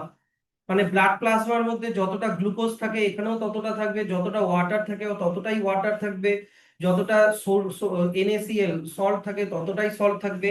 Same concentration maintain করা হয় ডায়ালাইসিং সলিউশনের মধ্যে, এক্সেপ্ট ইউরিয়া। বুঝলাম? তার মানে এখানে ইউরিয়া নেই, এখানে ডায়ালাইজিং সলিউশনে ইউরিয়া নেই। তার মানে ডায়ালাইজিং সলিউশনে ইউরিয়ার কনসেন্ট্রেশন লেস, ব্লাডের মধ্যে ইউরিয়ার কনসেন্ট্রেশন হাই। আর এর মেমব্রেনটা কিরকম? Selectively permeable. তাহলে কি হয়? ইউরিয়া হাই কনসেন্ট্রেশন থেকে লো কনসেন্ট্রেশনের দিকে চলে আসে, মানে ব্লাডের থেকে বেরোয় সলিউশনে ঢুকে যাচ্ছে, ব্লাডের থেকে বেরোয় সলিউশনে ঢুকে যাচ্ছে। যত ব্লাডটা এখান দিয়ে পাস করবে, ব্লাডের ইউরিয়া ভিতর থেকে বাইরে বেরোয় থাকে, মানে কি ব্লাডটা ক্লিন হচ্ছে। বুঝলা? এরকম ক্লিন হতে হতে ক্লিন ব্লাডটা, এবার বলো তো কিডনিতে আমরা কি পড়েছি? ক্লিন ব্লাড কি দিয়ে বের হয়? রেনাল ভেইন দিয়ে। তাহলে এই ক্লিন ব্লাডটাকে রেনাল এই একটা ভেইনের মধ্যে ঢুকিয়ে দিতে হবে। কি বুঝতে পারলা? এটাই হচ্ছে ডায়ালাইসিসের প্রিন্সিপাল। তাহলে আর্টিফিশিয়াল কিডনি রেনাল আর্টারি দিয়ে, blood is led from renal artery, renal artery দিয়ে বের করে না তো। ও লেড মানে রেনাল আর্টারি দিয়ে যেই ব্লাডটা আসে, হ্যাঁ, যেটাকে একটা মেশিনের মধ্যে ঢোকানো হয়, ওখান দিয়ে ইউরিয়া আর এক্সেস সল্টকে রিমুভ করে দেওয়া হয়, আর পিউরিফাইড ব্লাডটাকে একটা ভেইনের মধ্যে ঢুকে দেওয়া হয়, ওই একই আর্মে, যেই হাত থেকে বের করা হয় ওই হাতে।